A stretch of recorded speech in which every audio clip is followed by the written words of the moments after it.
And call this meeting to order. I'm so sorry that I'm calling it to order to the back of your heads. I promise we'll move in a moment. But could the secretary please call the roll? Anna Braun. Here. Timothy Cummings. Here. Jamie Falco.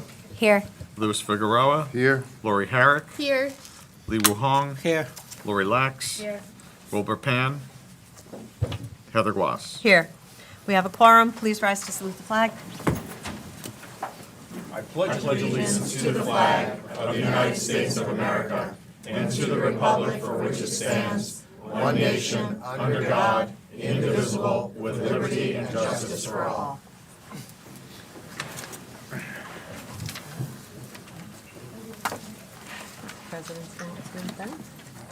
Okay. All right, again, I apologize for to the back of your heads.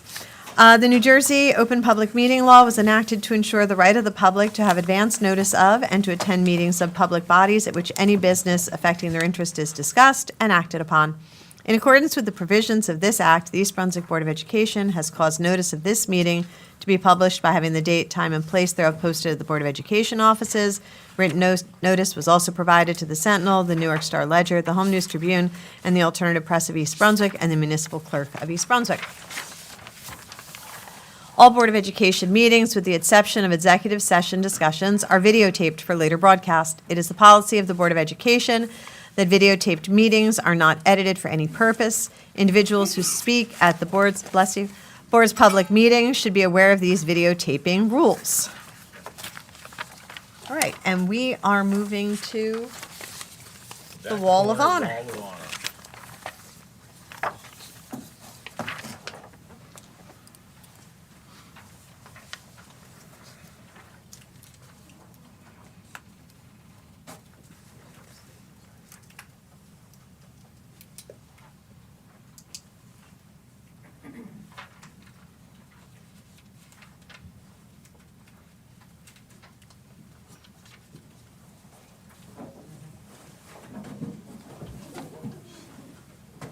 Good evening, everyone. I couldn't help but sit back there and think about if we delivered this in the very back of the room, behind your heads, how Leslie would find that humorous. Let me tell you a little bit about the Wall of Honor.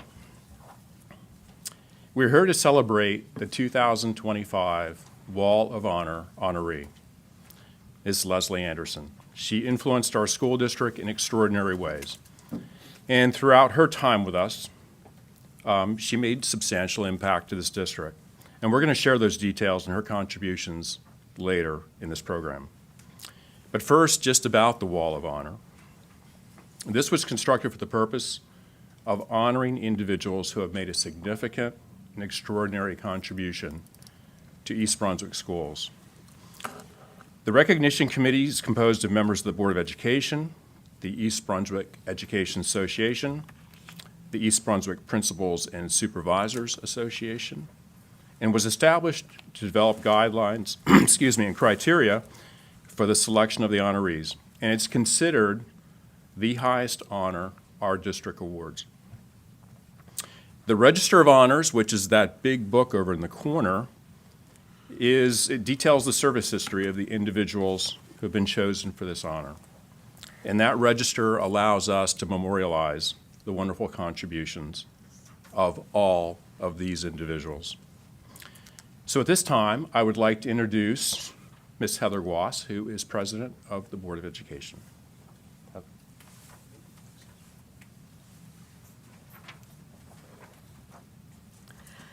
Good evening. I do not have the experience of knowing Leslie Anderson in the way that many of you did.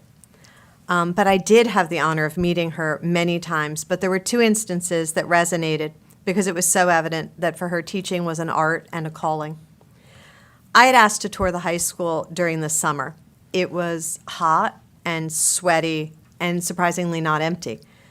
Loud, excited voices were coming from one hall, many, and the kids heard us and came out and invited me, a complete stranger to them, in to show me what they were doing. I was completely intrigued and a little warm. And who was teaching a group of kids there in the summer who were so excited about what they were doing and had the adult skills to come out, meet me, and ask me if I wanted to be shown around was Leslie.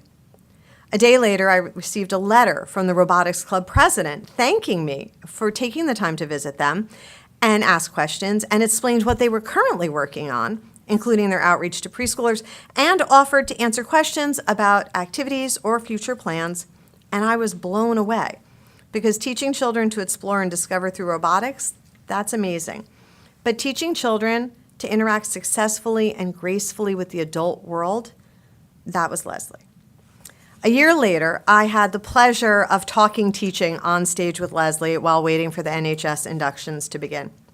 We had both started to begin teaching around the same time. And her enthusiasm and energy was completely magnetic. She spoke of her kids and smiled.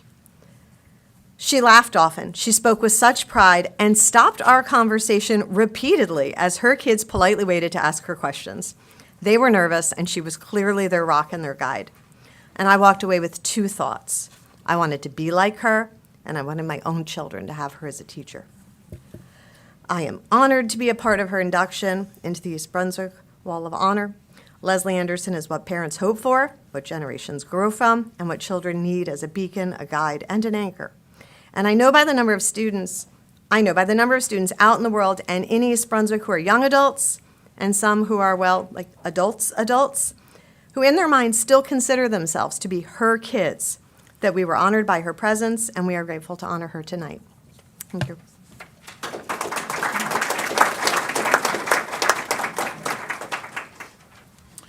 Next, I would like to introduce Dr. Dana Zimbicki, who is president of the East Brunswick Education Association.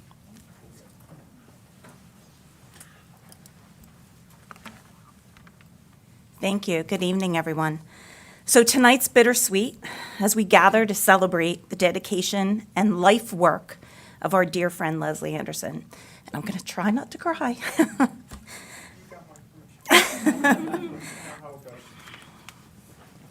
So I know she's looking down on us right now and thinking, no, not me. You should choose somebody else. It shouldn't be me, because that's who Leslie was. She was selfless.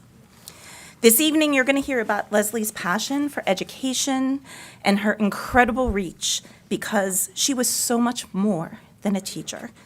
But I want to talk about the person she was. Leslie was a rock to so many.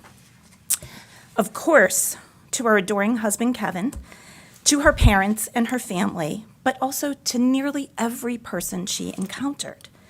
One of the things that touched my soul so much about Leslie was her optimistic spirit. The house could be on fire, and she would sit there and calmly say, "It's going to be okay. We'll get through this." She never saw the glass half empty. She always saw it half full. She radiated positivity, and even in her own darkest moments, she was a blessing to all of us. While preparing this speech, I actually went back into my phone and I looked at some of our old text messages. On a particular difficult day for the EBA, she wrote to me, "No problem. You focus on the great stuff you're doing, and thanks for letting me handle this. I've got you." Yep, she did. She had me. She always did. She was there for everyone. Leslie's reach was wide and deep.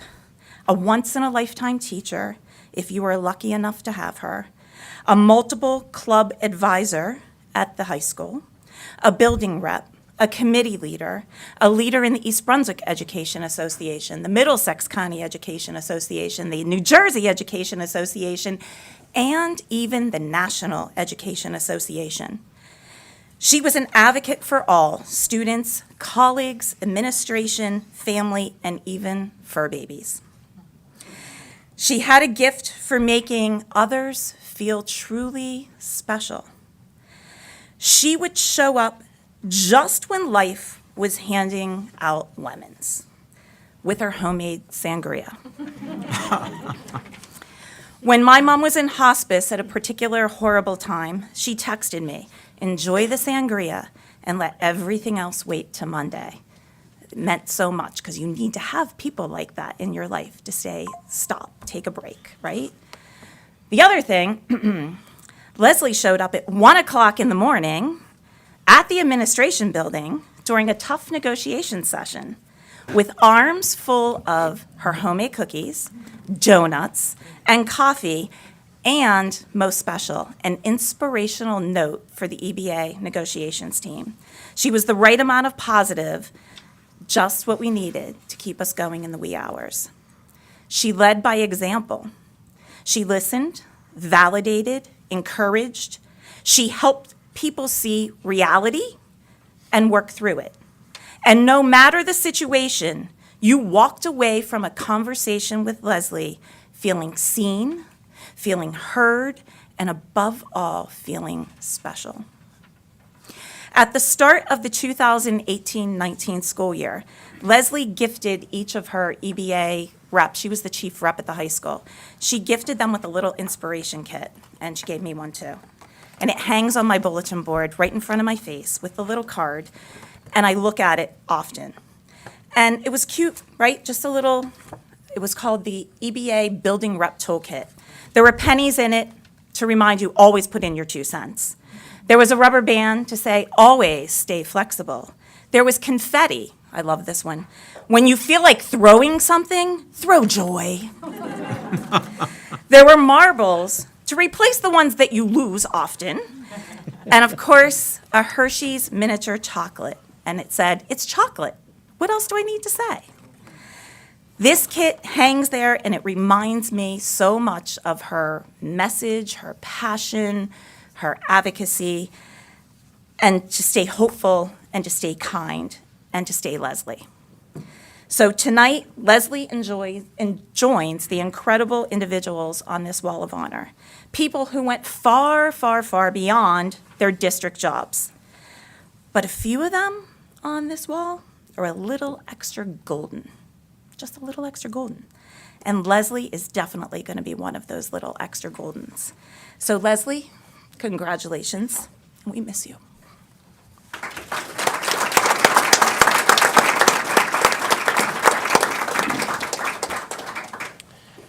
And next, we'll hear from Mr. Russ Petranco. He's the Vice President of the East Brunswick Principals and Supervisors Association.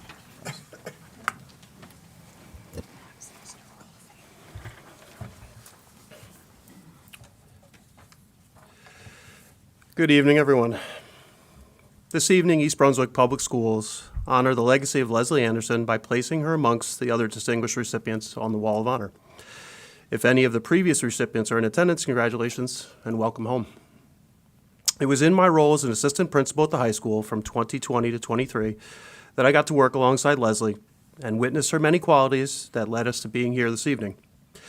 3 years can seem like a short time, but anyone who knew Leslie and who got taken in by her understands that it was more than enough to realize what a special person she is and was. Leslie will undoubtedly be remembered for her empathy and fairness. Those two go together because she had a deep understanding of her colleagues' struggles, having endured plenty of her own. And she still maintained a true north in terms of what was right and what excellence meant in the context of an East Brunswick education. She held herself, her fellow teachers, her students, and the administration to that standard. Some will likely remember Leslie as a person that had an unlimited enthusiasm for life, which many times meant a good party. Leslie was unlikely to miss a high school social gathering and was often the person that would ensure that no one went thirsty. It is in this spirit that if there was something that she enjoyed, she wanted you to experience it too. I once stopped by Leslie's class to compliment her new car, a beautiful Mazda Miata convertible. Without skipping a beat in her lesson, she threw me the keys so that I could take it for a spin. It was after the school day. Point taken. As a member of the high school administrative team, I will remember Leslie for possessing the rare ability to bring people together and foster a more unified and collaborative environment. In an unhealthy school, the teachers' union and members of administration can have an unproductive relationship.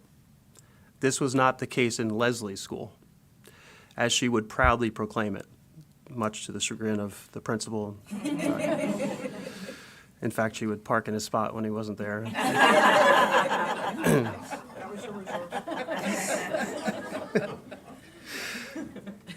In Leslie's school, she reminded us the power of understanding, collaboration, excellence, empathy, and in recognizing the crucial contributions of all members of the school community, especially when it came to the connection between teachers and administrators. Her lasting impact will be the spirit of cooperation and mutual respect that she made a cornerstone of her career, and that at its core, this is a people business. Leslie experienced a lifetime of achievement, recognition, and awards. On behalf of the East Brunswick Principals and Supervisors Association, congratulations, Kevin, on her receiving this well-deserved honor.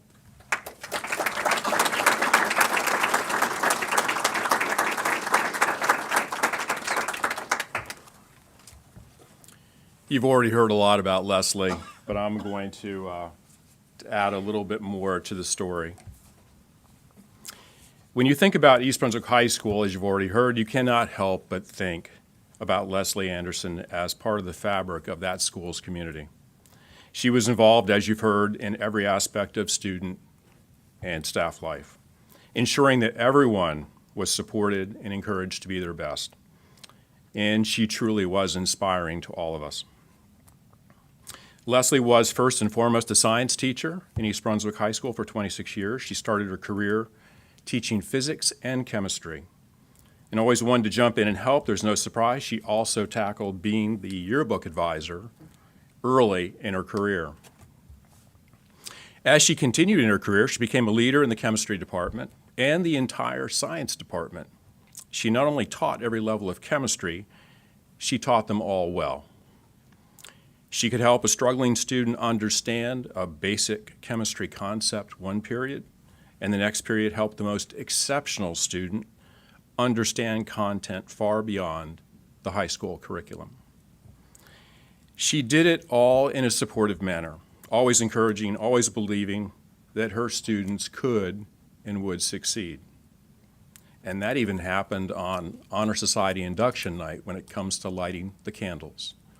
Leslie was instructing students on how to use that lighter properly.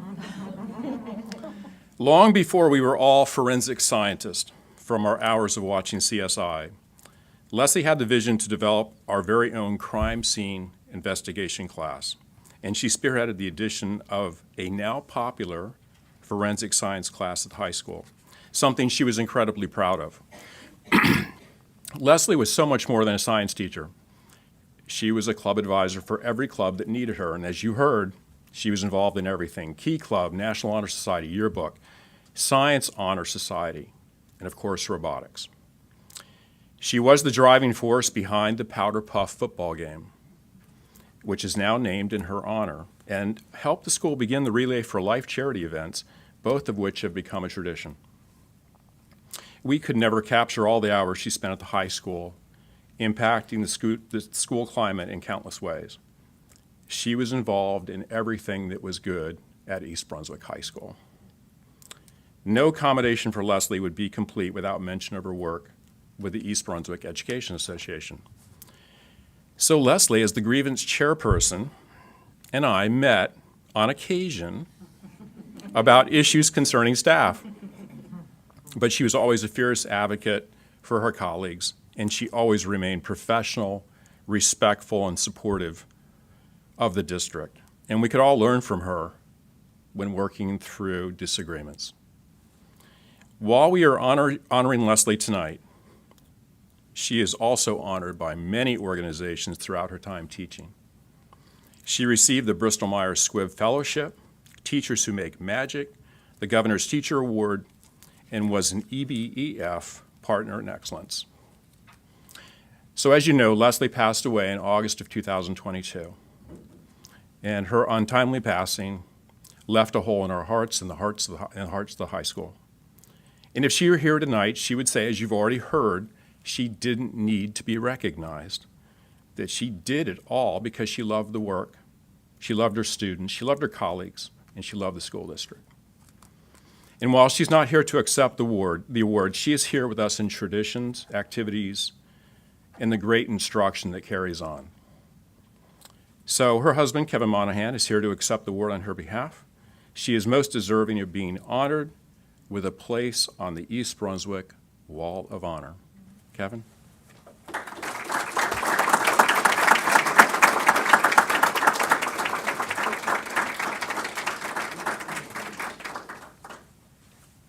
right.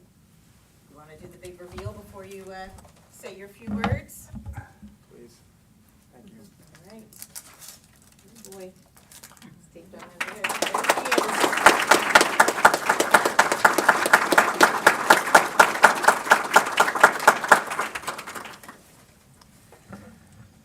Thanks, Nicole.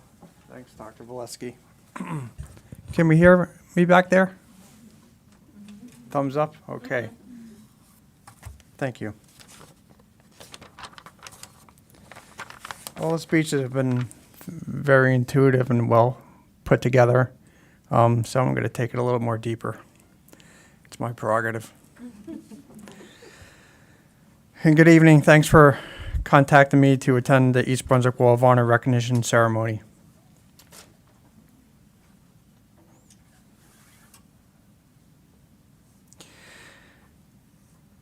Leslie Anderson was she was a great person, a phenomenal education professional, and also a fearless and hardworking advocate for the cause.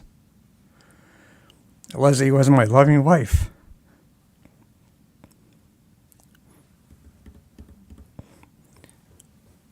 My counterpart, go-to person, favorite chef, and my rock.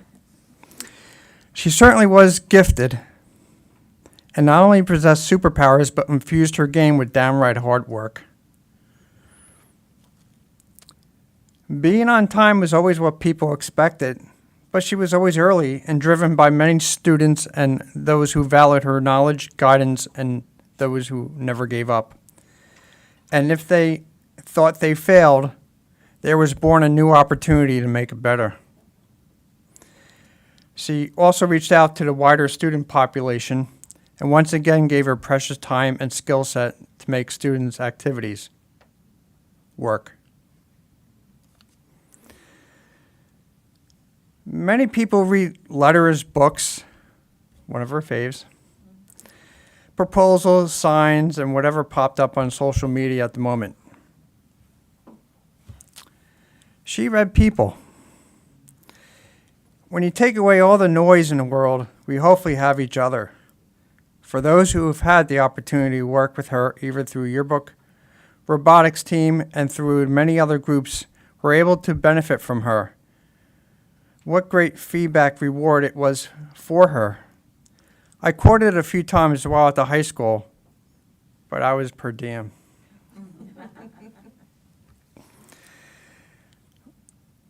Leslie was not only smart and genuine, but she worked long hours. And as once quoted, never, never give up. Thank you.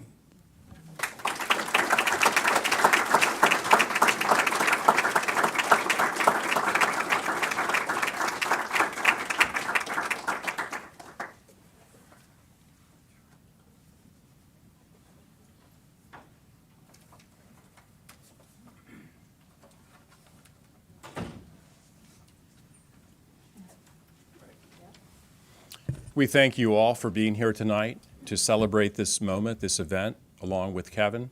And we'll have a few moments for you to all just share some personal comments while we rearrange this room and get it ready for a board meeting. Thanks again, everyone, for coming. And I know Leslie's watching this, and I hope she's approving. Because if she's not, she would let us know. Is there thunder right now?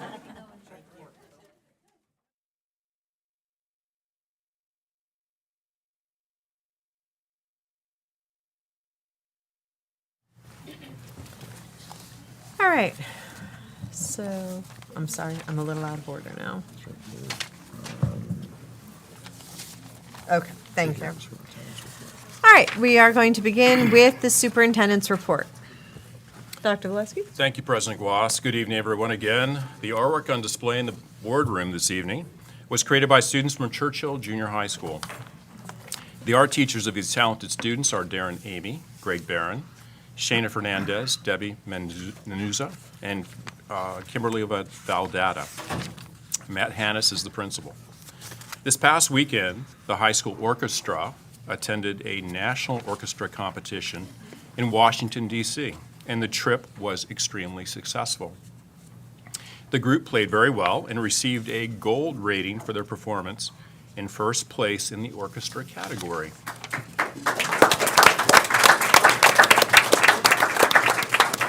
And there's more. They also received the award for the best overall orchestra, as well as the award for the high scores out of all the instrumental groups that participated in the festival. So congratulations to the EBHS Orchestra on this outstanding achievement.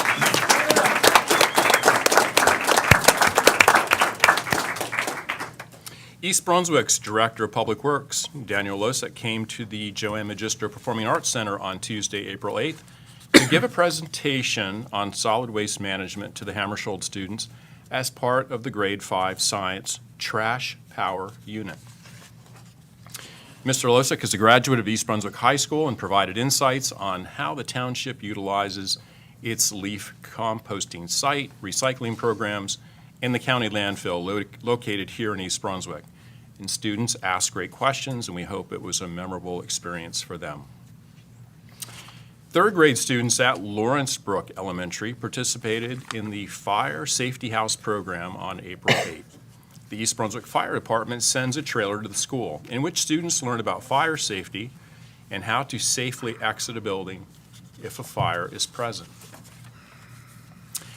There's a simulation of a fire with smoke, which is really fog, so that students can truly understand the significance of safely leaving a situation quickly.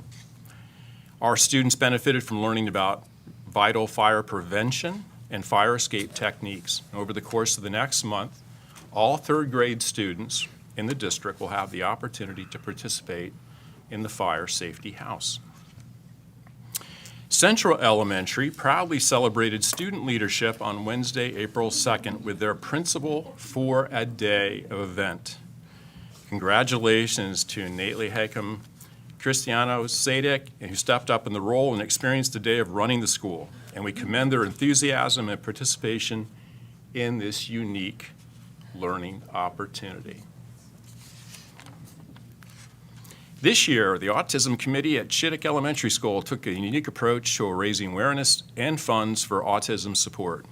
Rather than purchasing T-shirts, the committee designed and created custom autism awareness shirts using a Cricut machine, which was made possible through an EBEF grant. Thanks to this initiative, Chittick Elementary School was able to donate $624.14 to Autism New Jersey. So thank you to them.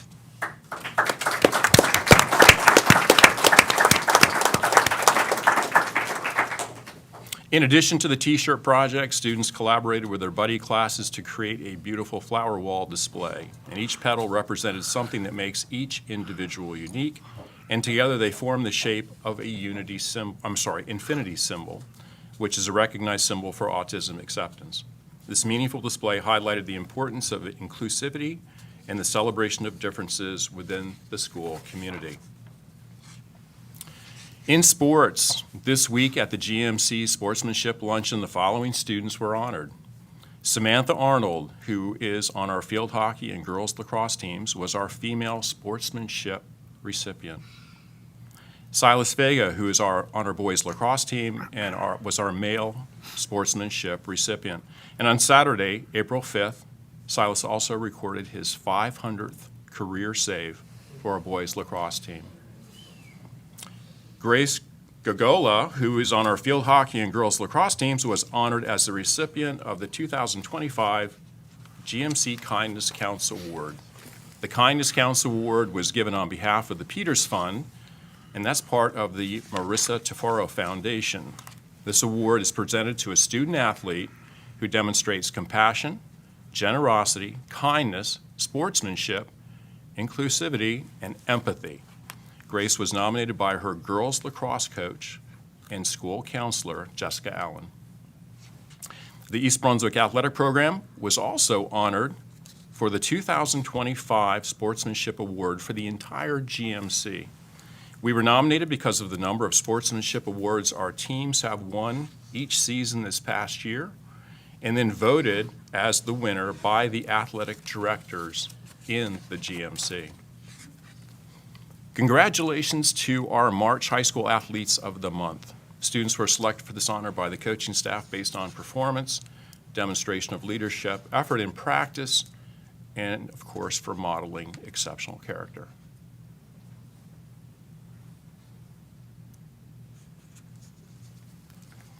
I would also like to remind the community of some additional calendar changes for the school year.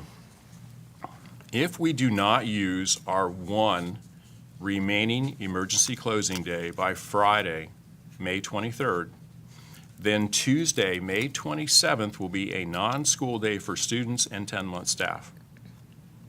I'm looking for the smiling faces of the students in front. District offices will be open. Governor Murphy has rescheduled the June 2025 primary election date from June 3rd to June 10th. The district has adjusted our school calendar as follows to accommodate this change. Tuesday, June 3rd will now be a full day for all students with lunch served for students in grades K through 12. But Tuesday, June 10th, will now be a single session day for all students with lunch served in grades K through 6. As a final reminder, school will be closed beginning Monday, April 14th through Friday, April 18th for spring break. Schools will reopen on Monday, April 21st. And I hope everyone has a very enjoyable spring break. Thank you. Thank you. Oh, and I'm sorry. We also wanted to, at the very end of this, I asked Mr. Juliana to recap from Tuesday's meeting the budgetary changes we were making for the final budget adoption scheduled for the future. And I wanted Mr. Juliana just to recap those briefly, if you would, before we wrap this up. Of course. Thank you. So as a recap, and I'll go through the list as we did the other evening. The co-teaching model for band and orchestra at Churchill has been restored. The co-teaching model for band and orchestra at Hammersholt is restored. The Hammersholt school schedule will remain in its current status. One fine arts teaching position is reinstated. That's shared between Hammersholt and the high school. Graduation transportation is reinstated, and connected to that is the elimination of employee mileage reimbursements, since that will not be necessary. The Churchill late bus service is reinstated at 1 day per week. If the board will recall, we talked about the utilization by students, so that will suffice. And the same holds true with the high school late bus service. That will be 1 day per week. And Hammersholt's late bus service will also be 1 day per week. The restoration of full-time bus driver schedules to 8 hours. A reduction in teaching staff, 2 positions at Hammersholt due to a decrease in enrollment that is not affecting program. Reduction in summer staff development. It will we will still retain necessary summer staff development.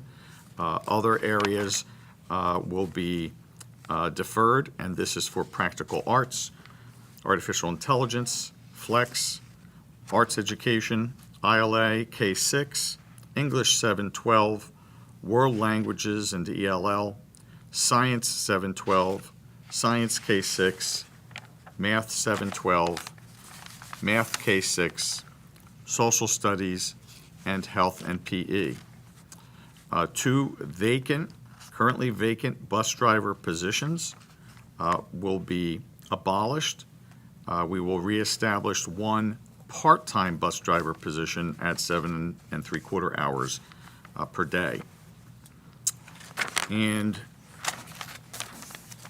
we are also reducing transportation costs of approximately $110,000 as a result of contractors coming in with commitments at less than what the CPI was approved by the state. We also have a reduction in contractual professional memberships associated with reduction in administrative staff.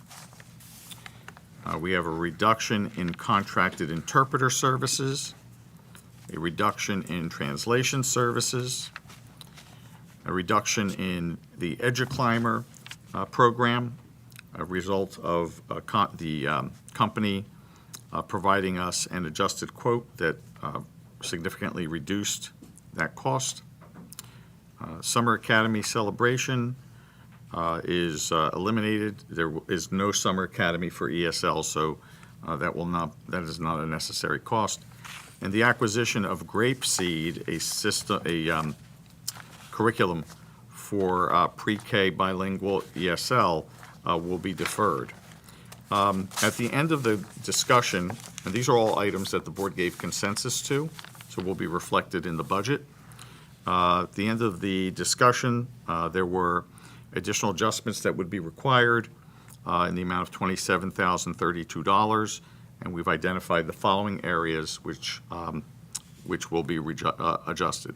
Firstly, we received additional notification from another bus contractor today indicating that they would renew their bus contract at 2% rather than the 3.6%. So that results in a little over $10,000 of savings in transportation contracts. In addition, looking at some of the efficiencies and technology utilization, we were able to bring down further the postage usage by $3,000. And then also lastly, looking at our unemployment reserve, the funds that we put into the reserve, will be able to reduce that by the balance needed of $13,486. So those items combined make up the difference that we had discussed the other day, and all of that ties into the second item on the business section of the agenda, which is for board approval this evening, the application to the Department of Education. And Mr. Giuliano, just to be clear, the last items you referenced allow the ninth grade coaches' Yes. stipends to remain Yes. in the budget. The board did not that were give- identified in the discussion. Correct. Just, may I ask a question on that? Just, so that also means that there would be no additional money towards tax levy? In Correct. other words, those areas are covering the. Correct. That is Okay. correct. Thank What you. we presented the other night, Dr. Figueroa, that number stays the same. Okay, thank Yep. you. And I have a question too. It's the 4 freshman sports and also the gymnastics. That's There's correct. 2 coaches for So the. there was no change Perfect. uh, Thank you. to those coaches' stipends. They remain. Thank you. Yep. Okay. Thank you. All right, thank you. All right, we have a resolution of appreciation and recognition. Is that a here or is that an up there? Let's do it up here. That's an up there. It's freezing. It's 42 degrees Celsius. Joyce loves it.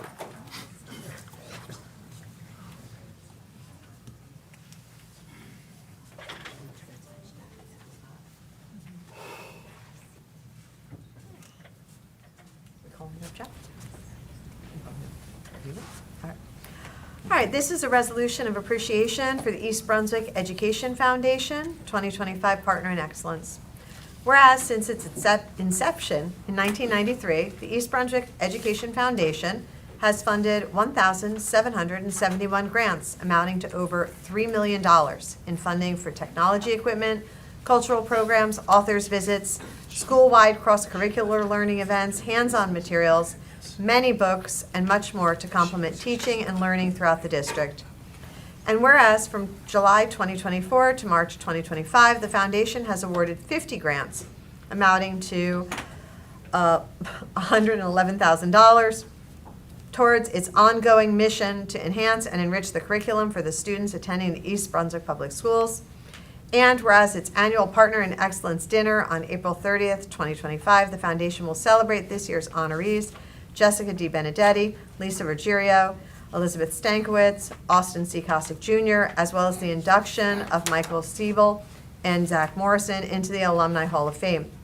Now therefore be it resolved that the East Brunswick Board of Education expresses its appreciation to the foundation and its supporters for the generous and continuing commitment towards excellence in education, and be it further resolved that the East Brunswick Board of Education recognizes and applauds the 2025 Partner in Excellence honorees and the Alumni Hall of Fame inductee on having been selected by the foundation this year.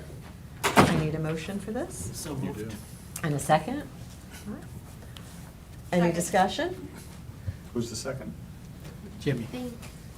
We're fighting over it. You're fighting over it? No, I think it was that. I thought it was over here. I thought It was Jamie? Yes. Okay, sorry. All right. Any discussion? Lou? The best time to be a board member is to appreciate the EBEF every year. Each time when I see those guys coming here, I'm very happy. So you guys already know that last year and this year, we tried to save a few $100 to cut one program or one project. Look at this number, more than $3 million, and more than 1,077 projects.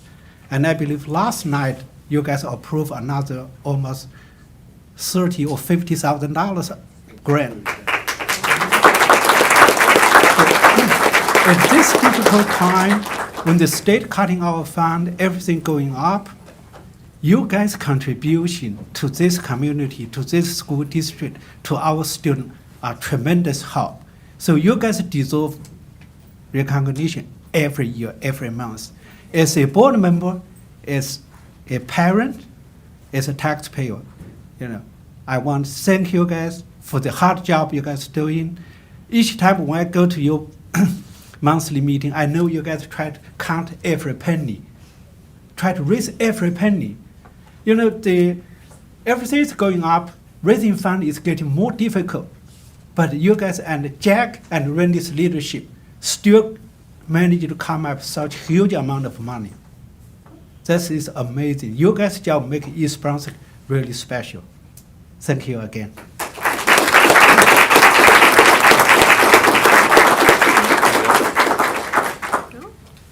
Randy, Jack?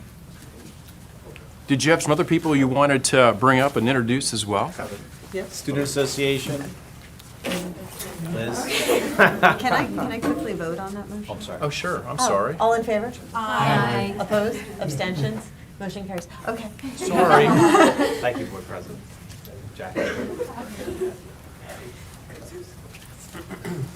Thanks for all that you guys do. Thank you.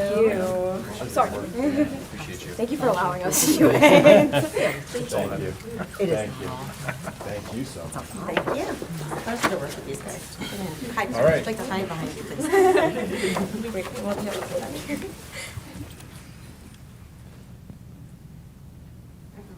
Thank you. Congratulations. Appreciate it.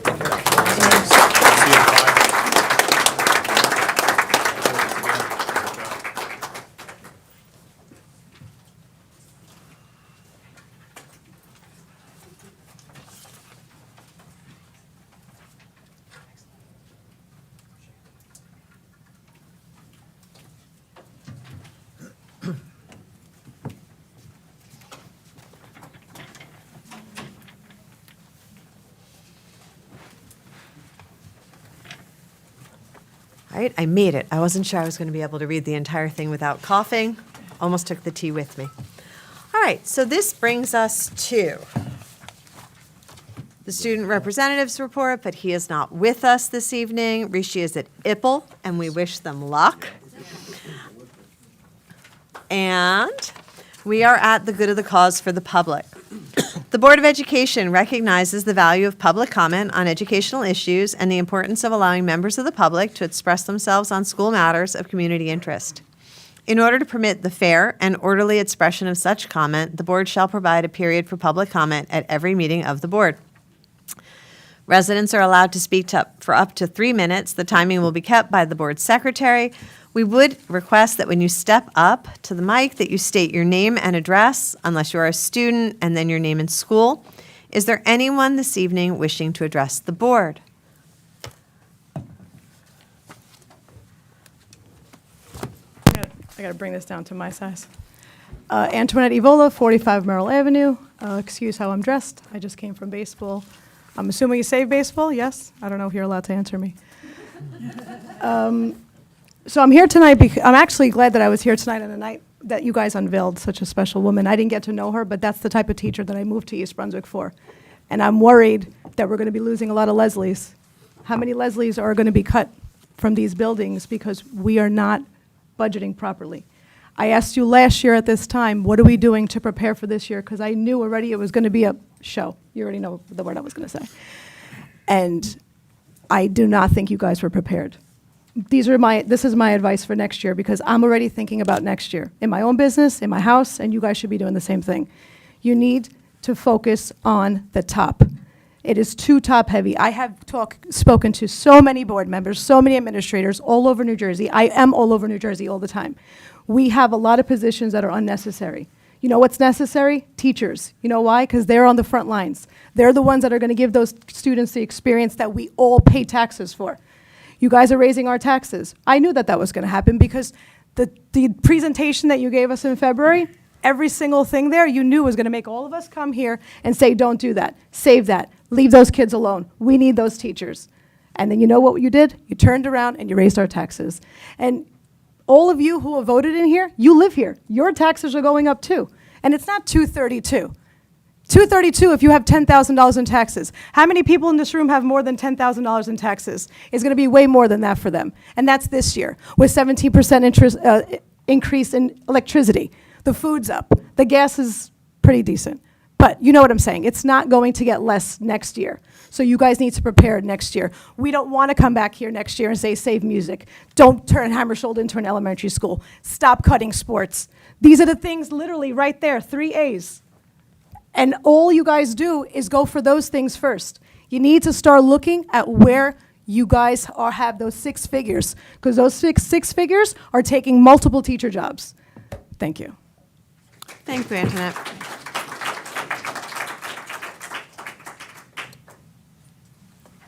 Anyone else? Hello. I'm Abhay Shah, and I go to Churchill. I'm in 7th grade. Thank So you. I'm up here. So I was going to talk about why music should stay, but I know you're not cutting it this year.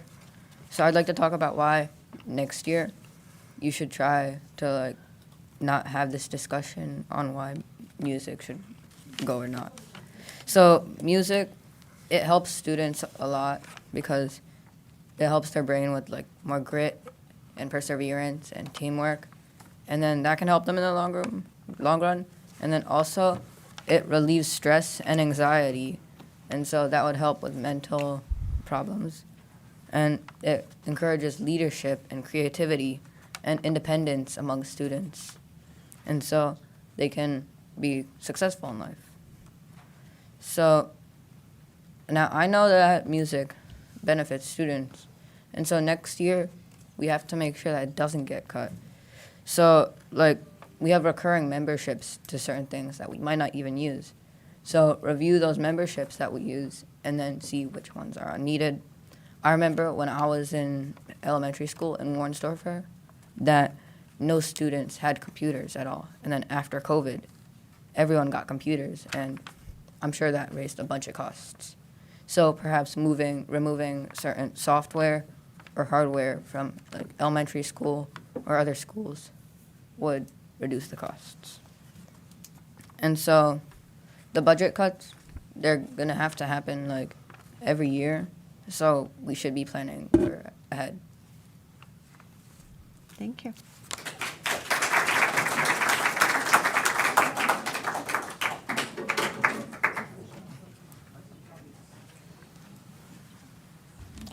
Hello. Jack Levitt, 4 Springfield Road.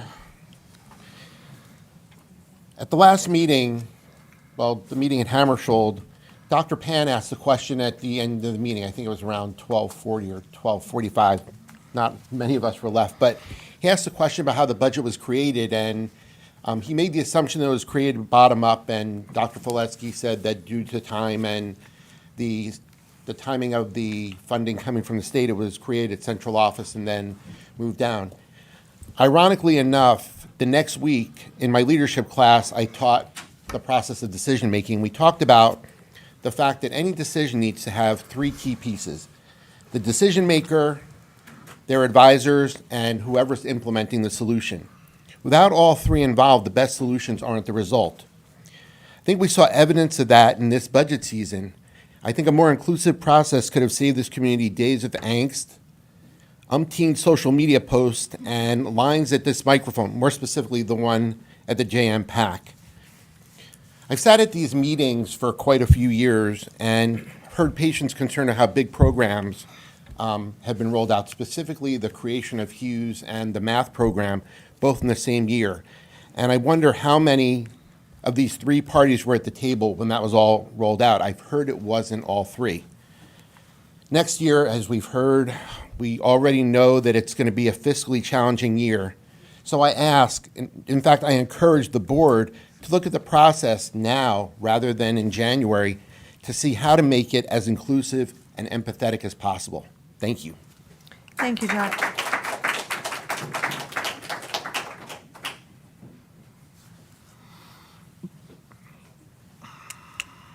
Mary Antonio, 17 Buckingham Drive. Thank you for saving the Hughes, music, and athletics. Ironically, Dr. Volesky, your superintendent's report, the first two things were music and athletics. Those are what make East Brunswick shine, and it's disappointing that we had to have 700 people in a room to show you how much we care about it, and the emails that came through. I feel like this is turning into a yearly thing, and it's exhausting. I am also, as you know, a product of the East Brunswick education. My parents are wondering why I go to so many Board of Ed meetings, why I have to talk to so many board members, because in their day, they never had to do that, because things ran as they were supposed to. It doesn't mean that you're not a dedicated community member when you don't show up. It just means that things are running properly and you're happy. You are there to be informed, not there to protest and have to explain why the things that add value for your children shouldn't be taken away. So I'm asking this administration and this board to please not have us come back here again next year. Also, as Antoinette said, you know, we keep pointing fingers at the state. Fine, I agree with you. The problem is coming from the state. It doesn't mean that we don't have some fixing to do here administratively in our own budget, because we certainly do. But to be quite honest, I have been in Trenton numerous times. I'm not a politician. I'm not a lawyer. I have a full-time job, but I take off and go to Trenton, and I have never seen any of you. I know the school boards for several of our surrounding towns. They're there almost monthly.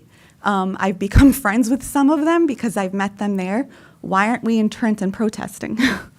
They get up and they speak before the Senate committee. Why aren't we doing that if it really is the state? But again, that doesn't take away from the fact that something needs to be done here. I don't see a plan for next year moving forward. I remember last year, Antoinette, actually, when she asked that question, no answer was given, and this cannot continue. With regards to our administration being top-heavy, it certainly is. I can give you a list of comparatives that I've done with other Board of Eds surrounding towns with schools our size. I find it very hard to believe that administratively, Dr. Figueroa was the only one who was dispensable. You're certainly not dispensable, and I don't think any administrator is, but when we have to cut from somewhere, it shouldn't be what affects our kids the most. This is becoming just too much. Class sizes should not increase, and you should not ask us to increase our taxes. We should not have to pay more to have less.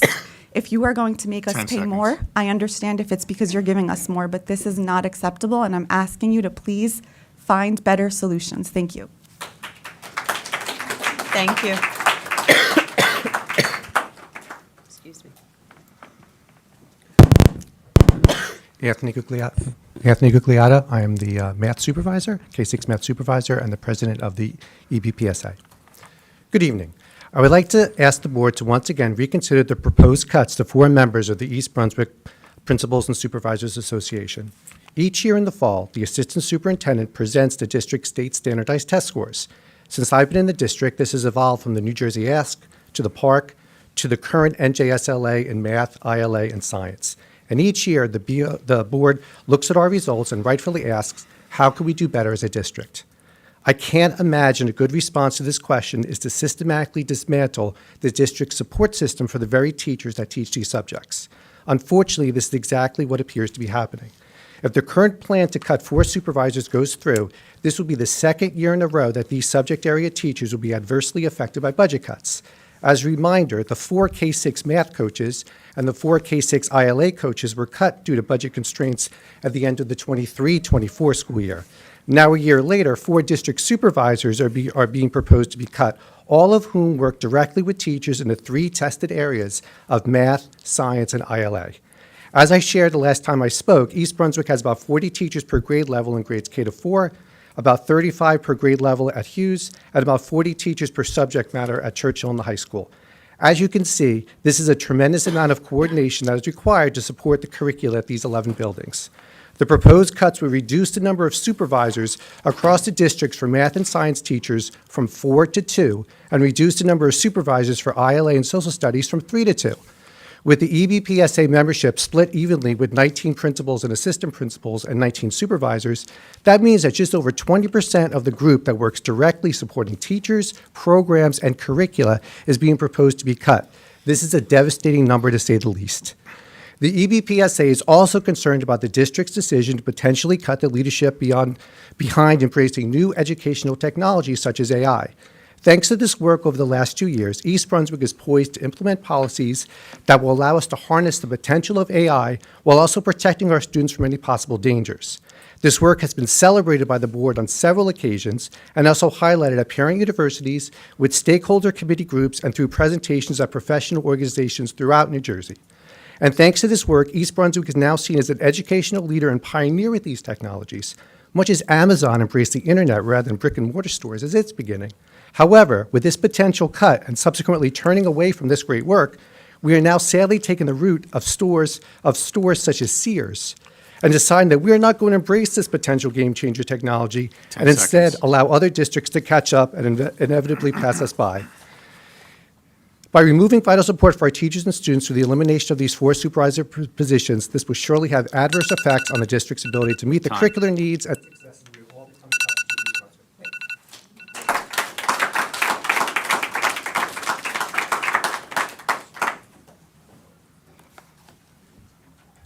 Irina Katz-Nelson, 28 Valley Forge Drive. I spoke at the last board meeting.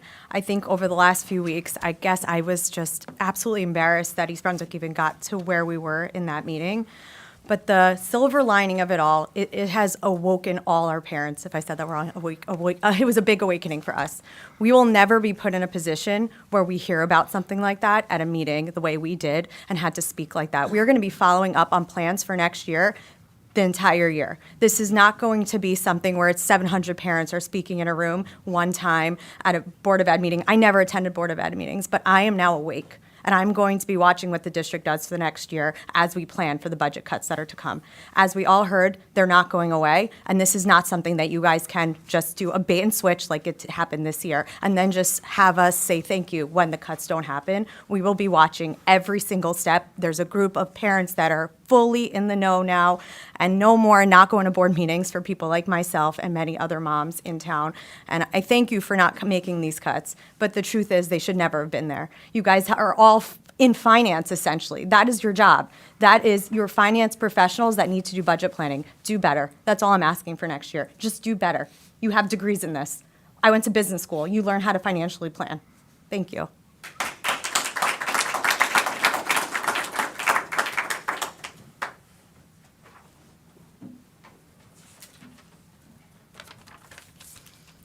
Hello, my name is Rona Sen. I'm in 7th grade and I go to Churchill Junior High. Good evening, school board members and everyone here.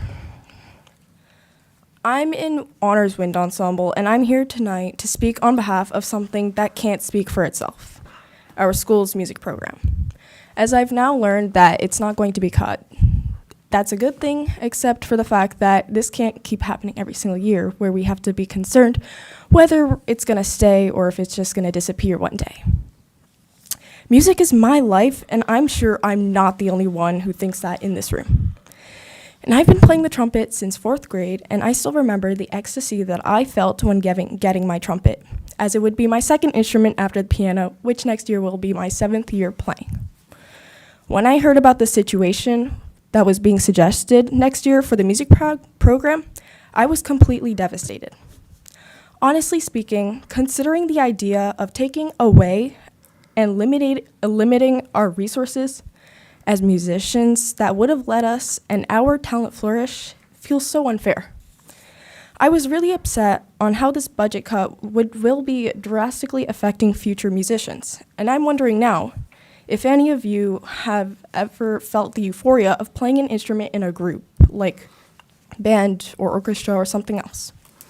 Well, certainly I have. And even considering getting rid of a full concert band class for 5th and 6th grade and turning them into tiny pull-out sessions makes me utterly disappointed, as younger musicians won't get to experience playing together with their peers, and let me assure you, they will be very behind in all areas of music. Younger students won't be able to play as an ensemble until 7th grade, and they will be completely unaware of what to expect. Not only will it affect younger counterparts, but it will also affect musicians already in Churchill. Without Honors Wind Ensemble, where else will we get the sufficient support that we need with the honors level class? I want to say this is unfair because kids deserve a chance to play in unity. Because kids deserve the music education they need. Because kids deserve the chance to become amazing musicians. I hope you take our voices and understand where we come from as musicians, because we have a responsibility to protect the programs that nurtures us and not just our test scores. Thank you.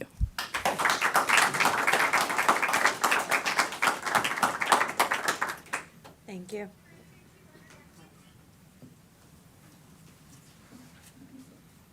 Jeff Winston, Fresh Ponds Road, East Brunswick. So the shiny object in the room is on the agenda tonight. Don't look at the amended share service agreement on this agenda tonight. This is the $11.5 million attempt that you made about a month back that the township rejected on principle and tabled it. So now you've brought it back again, and this time you've done some really fancy Bernie math on the proposal. What you have is now you've combined, or haven't parsed out, shared services versus capital improvements. What you're saying in this thing is that your $8.1 million is what you're retiring this year. I have a township official telling me you're retiring $3.7 million, so you're actually taking on an additional $5 million worth of debt. You're lying, or somebody's lying at the township level. Not sure which is true. You're saying this, you're gonna go back for an additional $3 million in roof repair, so now you've brought the number right back up to $11 million in short order. I hope you're listening, Bernie, and never look at me when I talk. Next, retiring, in about 2 years, you'll be retiring $17 million worth of debt, which will be one of your largest retirements ever. I look at this list and I ask myself, are these the things that are emergency right now? If you can't take care of your basic needs at home, I doubt that you're gonna start shopping for a pool. What you've listed here, what do you need the bus for? Is the field that bad that it needs replacing? Is the scoreboard not working? What is this? In a budget crunch, when your numbers are a mess, Mr. Giuliani, that you've brought to this board, you should be ashamed to even have this considered. If you know finance, which I know you do, because I've had some pretty stimulating conversations with you over the years, you know that we're in a declining interest rate environment. If you're retiring debt in 2 years at $17 million, you could buy this loan cheaper, and you know it, but you don't want to. What you want to do is use the distraction of what everybody's saying in this room while you strap this district with now another additional $8 million worth of debt. Just stop it. Wait till you get your house in order. Your house is a mess. The finances in this town are a disaster, as been mentioned by the last few people in this room. This board needs to vote no on this tonight. You can't allow it to go through. Do not allow this to go through. This board, Bernie and Victor were invited to speak to the township to justify why they needed $11.5 million. They're yet to show up. If I asked anybody for $1,000, I would expect them to get an explanation. If you're asking for 8.1, be administratively enough to show up at a council meeting and state your case. You won't do it. You hide from your obligations in this town. Make sure I hit all my notes because 10 there's seconds. plenty more. Yeah, the 10 seconds is do your jobs, go to the township, and get yourself in order. Get yourself straight. You work for this town. You're our outsiders who are messing with our tax rolls. Thank you.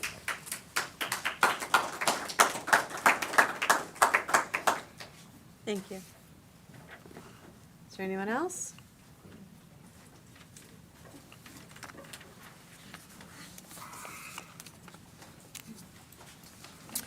Cheryl Brass, 9 Scott Drive. I'm sorry, Cheryl? Cheryl Brass. Thank you. Good evening, members of Board of Education, superintendent, administrators, and members of our East Brunswick community. Thank you for your dedication to our schools and for your commitment to providing every student with a high-quality, well-rounded education. I'm especially grateful for your openness and your willingness to listen deeply to the voices of this community and respond with thoughtful action. I come before you tonight not only as a parent, but as a musician and as the founder of the East Brunswick Symphony Orchestra, and on behalf of fellow music educators, local businesses, and concerned community members. We're here because we care deeply and because we know the challenges we face can only be solved if we come together. For the second year in a row, our community has sent a clear and passionate message. We value music education. By preserving access to instrumental music during the school day, you are upholding equity, ensuring that all students, regardless of background, can discover their voice through the arts. Music is so much more than a class. It nurtures creativity, builds collaboration, relieves stress, and supports mental well-being. A thriving music program fuels not just talent, it strengthens community bonds and supports our local economy. This is a moment for collaboration and creativity. Our community is rich with talent, heart, and solutions. Parents, educators, business leaders, and volunteers are ready to roll up their sleeves and work with you. We recognize that financial challenges are real and serious, but so is the willingness of the community to advocate for funding, think outside the box, and contribute. So let's start planning now for that future. The East Brunswick Symphony Orchestra is proud to stand behind our schools. And as a gift of appreciation and encouragement, we're excited to offer students of the graduating class of 2025 to redeem 2 free tickets to our May the 4th Be With Us concert, a celebration of music, creativity, and connection. This is more than a concert. It's a chance for students to experience the magic of a professional orchestra, including their own talented teachers. We are grateful for your support of a well-rounded education and for recognizing the importance music has as an essential part of the school experience. Thank you for believing in the power of music, and thank you for standing with us to protect and uplift the future of our students together. Thank you, Cheryl.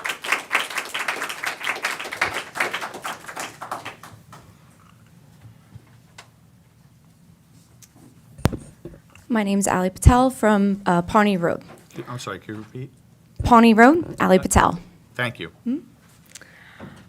So I would like to first thank you for listening to us for the last several weeks. We've come to you and have shown you what we value in East Brunswick as parents. We value the opportunities that we are able to provide to our children. So I do want to thank you for making sure that those proposed cuts are reinstated in the budget, especially the music programs and all the language programs. So thank you for that. But I think it shows that you can listen to us, right? You can listen to us, and we want you to keep listening to us. And we want us to work together to have the creative solutions so we don't have this problem again, right? And I also want to thank you, Bernie, actually, for bringing the data to why you cut certain things that had to be cut or condensed with the late buses, right? You provided us data. It explained what is happening. More of that needs to come. More of the transparency needs to come. Why do we need to make these decisions? And also, we came together with solutions, right? So by providing the community with more information on what is going on, we can come together. As we've said, we want to come together. We want to be part of the solution on how we can continue to provide opportunities for our children, because some of us were there till 1 a.m. We will do anything for our kids in our community. So we want to keep fostering that. So that's one. So that's one of the things I wanted to say. Second part was, Madam President, you always say in the beginning, we tell about the Board of Education meetings, we say it in the Star Ledger, the Centennial. Nobody reads those, right? Star Ledger is now even out of print. Is there anything that can be done to post the Board of Ed meetings on social media? I know East Brunswick Public Schools has a Facebook page. I didn't see one mention of a Board of Education meeting that happened Tuesday or even Thursday. Today, I only knew because Dr. Valesky's voices just go to text message, they also go to email, which is great, by the way, so thank you for that, very convenient. But that was the only way I knew about Tuesday's meeting. So I think in order to engage the public more and know what's going on, we need to put it in more media presences that people actually are reading now today. And lastly, I just wanted to say, from the whole structure of what's going on, so we're not here again next year, I think us as a community have the right to know what is going on with the trailers and what is the proposed plan for this high school. We've been talking about it for 2 or 3 years and then nothing. We need to know what's going on because in 2 or 3 years, we're gonna be sitting here and our taxes are gonna have to go up $10 million to pay for a high school. So I think, again, we need to put out the data, let everybody know what's going on, and have the discussion so we can find solutions together. Because again, when we given our time, we can come together, not just like giving us 2 weeks, okay? Thank you very much. Thank you, Ali.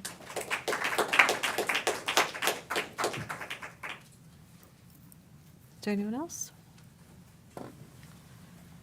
Jan Bregman, Fourth Roy Court. Can you repeat your name, please? Jan Bregman. Thank you. Okay. So I think a lot of speeches, very good speeches, but I think what is the next step? So I think the next step should be some kind of plan presented on the next meeting. I think what you need to do is to get some group of parents, group of teachers, this board, and come up with a plan. And also one important thing, analysis. 10 years ago, we didn't have this situation. So how come 10 years ago we didn't have this situation, how we get to this situation? That analysis also have to be presented. Thank you. Thank you.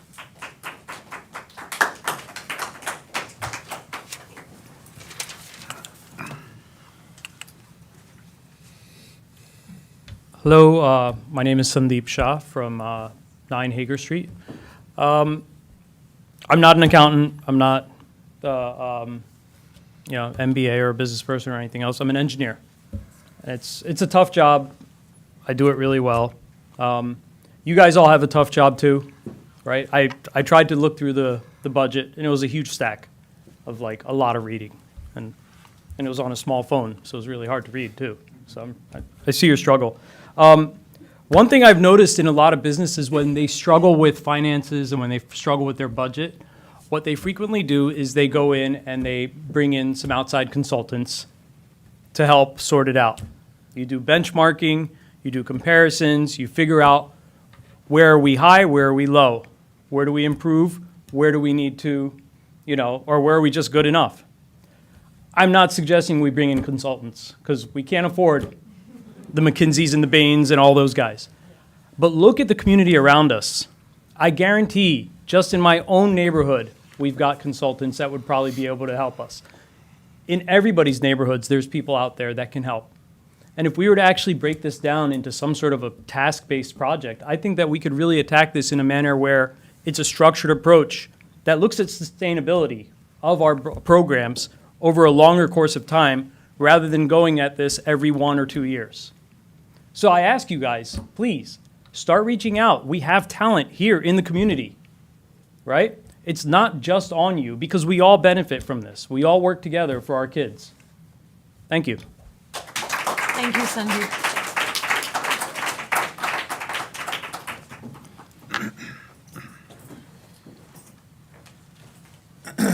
Jeff Z, 33 Millman. So thank you, board, for being here and listening to us. Thank you to all the parents, and especially thanks the kids for being here. 7th graders. I didn't do this when I was in 7th grade, and it's kind of traumatic that they have to do this. I can't imagine listening to other parents talk about the things that we've been talking about the past year. So yeah, thank you for not cutting that stuff and, bringing it back. But at the same time, that would be like my son saying, thanks, Dad, for paying for the gas bill. And, other people said it, right? Thank you. it's not my job, right? I'm also not an accountant. I'm not in finance. Maybe I'm not a very smart guy, but it's somebody's job in this building, in this room. Some people were nice about speaking here. I won't be. I'm sorry. I moved here on purpose because I want a good school district, just like the rest of us. We talked about transparency. We talked about, what information you've given us. So you said, salaries increased 4.3 million, health benefits increased 2.06 million. So what? It's $8 million in selected budget impacts, right? Then you said equalization aid was increased by 7.5, or rather decreased by 7.5, and then we're at another deficit of 1.1 million. All right, good. These are all good numbers. So you complaining about that is like me complaining about, the gas, you know what, honey, I'm in debt because the gas bill went up. Chipotle is now $18 instead of $8 for lunch. That's why, we're in debt. So I could blame it all on that, right? So let's not focus on that or the $30,000 stipends, which is a drop in the bucket, right? What is the budget? Is it $200 million? How's that money being spent? Did we talk about the $250,000 wall petition? Do we talk about the $100,000 trailers? Maybe I'm wrong. Tell me I'm wrong. Okay, it's not it's not my job. I don't know everything. But like other people said, let's get it right because we're here. I don't want to be here. I'm sure you don't want to hear us complain. Stop impacting our children. You could really do anything, but don't impact my kids. My kids better be smarter than me. They better be better than me, faster than me, stronger than me. And it's not going to happen when you guys, cut band or orchestra or sports, whatever it is. It should be improving. And I want transparency. I said it last time. How is money being spent? Where is the money going? I don't want to hear this 2 million here, 8 million here. What about everything else? All right. Good luck to us all. Thank you. Thank you.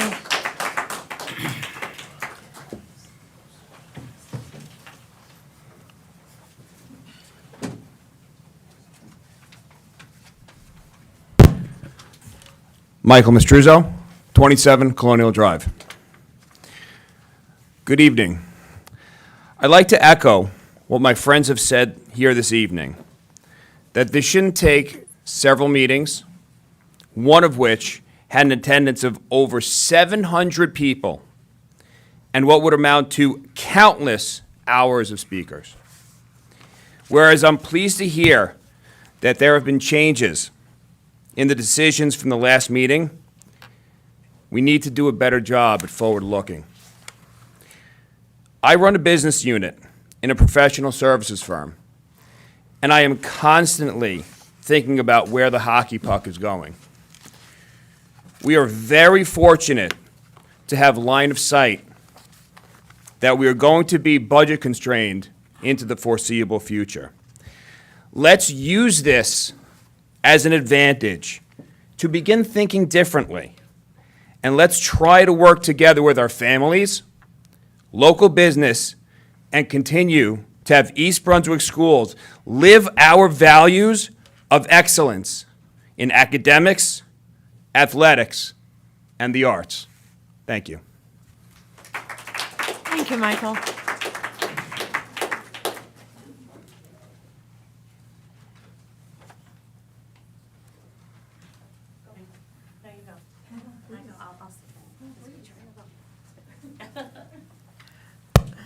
Hi, everyone. Good evening. There's a great, my name is Maggie Georges, Garfield Avenue, East Brunswick. Of course, sorry. Please don't count my minutes. I lost my speech. My app just closed down. Can you please go back? Yeah, I'm sorry. No problem. I'll start my timer too. Okay. Rachel O'Neill, 15 Carter Road. I'm first going to read 4 questions that I emailed the board and Dr. Valesky on March 21st, and I've yet to receive a response. In the March 19th meeting, you discussed cuts at the high school. Hasn't been brought up again. Will all content area electives be eliminated or only those with low enrollment? If 6-period elective classes are cut, approximately how many students will be overflowing into the classes or into extra classes or possibly study skills? Will students be able to take a full slate of 8 classes, or are you talking about early release, or late arrival. Has anyone in the district, central admin or Board of Ed members, reached out to other districts in similar situations to talk about creative solutions? By the way, many districts are facing a budget crisis right now, but East Brunswick is actually one of the districts that's been affected the least in Middlesex County over the past 2 years. Actually, surrounding towns have been losing millions of dollars over the past 10 years. When are we going to stop with these short-sighted decision-making? 3 years ago, I attended a meeting about how we needed the trailers at Churchill for a bigger high school, crowding of elementary schools. And now, 3 years later, we have students, parents, staff pleading to not cut the programs at Churchill, to possibly close an elementary school, cut classes at the high school. When will we start making long-term decisions that are positive for our community? Let me remind the board, budget decisions, particularly cuts or reallocations, must be made in an open and transparent manner, engaging the community. While having these meetings here seems to be transparent, the meeting Tuesday, transparent, usually behind closed doors, when you give misinformation or no information, it's actually the opposite of transparent. The East Brunswick High School motto is, "We are one EB, achieving excellence with honor and integrity." When I think about integrity, I think about my children's teachers, coaches. Integrity is taking ownership of responsibility of one's actions and their consequences. I was disturbed on Tuesday at the meeting when our business administrator excused himself right before the public comment section.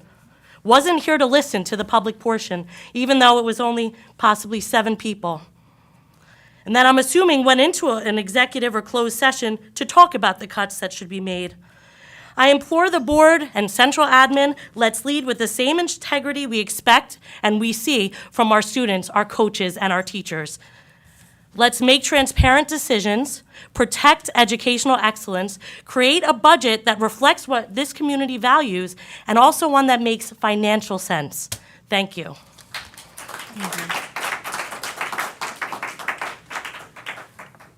Hi, good evening, Maggie Georges. There's a great deal of uncertainty right now, and while we've heard the budget cuts are coming, they are coming, right? There's no money still, right? What are those cuts? We still don't know what the exact proposed cuts are. If these cuts are targeting our teachers and student programs, then I believe we should let the budget go to the state, and that is pretty bold to say.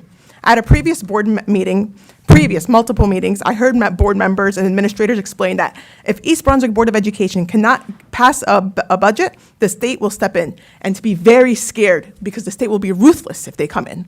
Frankly, I would rather have the state evaluate the situation than sacrifice the very educators and the programs that directly serve our students. Let's be honest.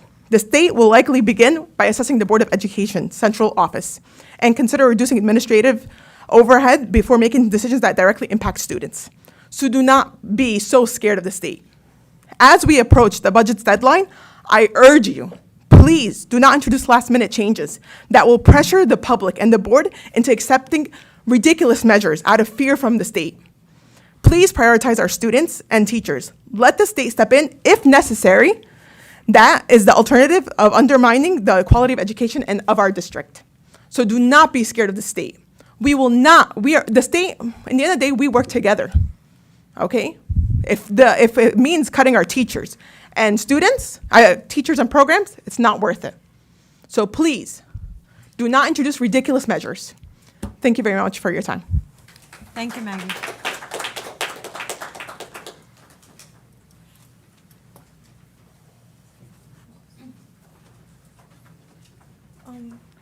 Hello, I'm Julia Morales in 6th grade. So I know that the band is still here, but I'm still gonna talk about a few things so then we don't have to think about it next year. So then you'll remember next year. So let's start with the facts. Music isn't just an extra. It's not just a loud class, it's more than that. Think about it. When has silence ever changed the world? Never. But music has led music has led movements. Music has told stories. Music highlights movements. And yet you want to take away the programs that teach it? You take away band and orchestra, and you take away a student's chance to learn discipline, leadership, and collaboration. You think a Okay, sorry. Symphony happens by accident, but that's not true. That's teamwork, that's dedication, that's real world experience as a melody. We change our ears to listen, our hands to move, our minds to calculate on the fly in real time. Name another subject that does that. You want innovation, but you won't be problem solvers. We don't just memorize the music that we play, we create the music. Taking away a band will make our future sound empty. Music just isn't just a sound, it's a language that speaks to the future. And speaking of languages, I'm going to talk about languages. So, now languages. Mandarin isn't just a bunch of characters; it's a billion people. That's a lot to learn about with the world, and learning the language opens so many new places to go. German, that's the language of Beethoven, Einstein, and Faust, all considered genius. Italian is the key to art, architecture, and food. Imagine saying pasta al dente and actually knowing what it means. When you cut these languages, we're limiting students from making a meaningful impact to the world of outside of EV. It's not just words, it's access to an entirely new perspective. And now drama club. I'm not sure if you're taking this away, but so I'm going to talk about it. Let's talk about public speaking. People fear it more than death. But drama kids don't just survive on the stage, they own it. They know how to command attention, how to deliver under pressure. Sound familiar? That's called leadership. Drama isn't just memorizing lines. It's learning how to read the room, how to adapt, how to take criticism and turn it into something powerful. You know who else needs those skills? CEOs. Politicians, activists, anyone trying to make a difference. And rejection, we know it well. We audition, we lose, we get back up because failure is in the end, it's just the intermission. So if you want to raise a generation too scared to speak, too unprepared to read, too afraid to step up when it really counts, cut drama. Drama teaches us that the show must go on, and so should these programs. And I'm not sure if you already cut that after school buses, but let me elaborate. Cutting after school buses is like saying only the kids with cars can be a part of anything that matters. Not every student has that luxury, and it's just unfair and cruel. After school buses give everyone a chance to participate, to grow, to learn something with peers. Without them, you're taking away students that can't take a part because they don't have a ride. It's not just a logistical issue, it's an equity issue. Cut these programs and you cut our future. Cut these programs and you remove our opportunity and erase our path to success. Thank you. Thank you. Thank you, Julia. Excuse me. Is there anyone else? All right, seeing none. Can I? Oh. Yeah. Should I close it? I would All just right, like to. seeing none, if I'm I going could to make close some the public portion. I would just like to make some clarifying statements. During the good of the cause tonight, we heard, and I don't want the community to leave with the impression that we have not advocated to our elected officials or to state officials about our financial situation. Last school year, before the end of the school year, I personally met with Education Commissioner Deemer to talk about the school funding formula, the impact on East Brunswick Public Schools, and I was told by Commissioner Deemer that the funding formula was working for most schools, that they were going to work at most on smoothing the formula and giving us more predictability. I met with local elected officials. We, even as board members and myself, met in a more personal forum with the chair of the Senate Education Committee. We are meeting with the people who are power brokering these decisions on the state level. So I don't want you to think that we're not advocating. There was also a comment made about an item on the agenda tonight on shared services agreement and retirement of debt. The number that was shared tonight is incorrect. I personally met with Mayor Cohen with a document that clarified our retirement of debt. And we provided additional explanation to council leadership about all the items that were included in the shared services agreement. And finally, I'm going to say it for Mr. Giuliano because he might not say it himself. He left the meeting Tuesday because of an emergency that he had no control over. He never does that. So I hate somebody saying that he doesn't care. That's all. Thank you. All right, thank you. All right, moving on to our agenda. I'd like a motion for Board of Education, curriculum and instruction, thank you. I'd like a motion for curriculum and instruction, items 1 and 2. So moved. All right, Ms. Herrick, Second. Jamie. All right, any discussion?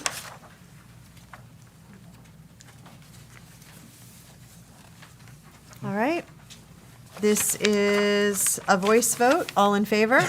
Aye. Aye. Opposed? Abstention? All right, motion carries. Sorry, my agenda is very marked up.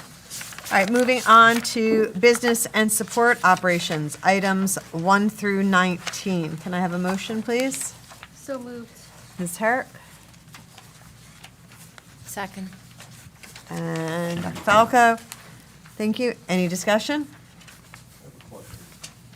Can I start? I'm going to start with Leva. We'll work our way down. Thank you. Leva? So my comment is related to item 12 and item 14. You know, I'm the financial manager of my family. Turn it down. I'm the manager of my family finance. We have a small emergency fund.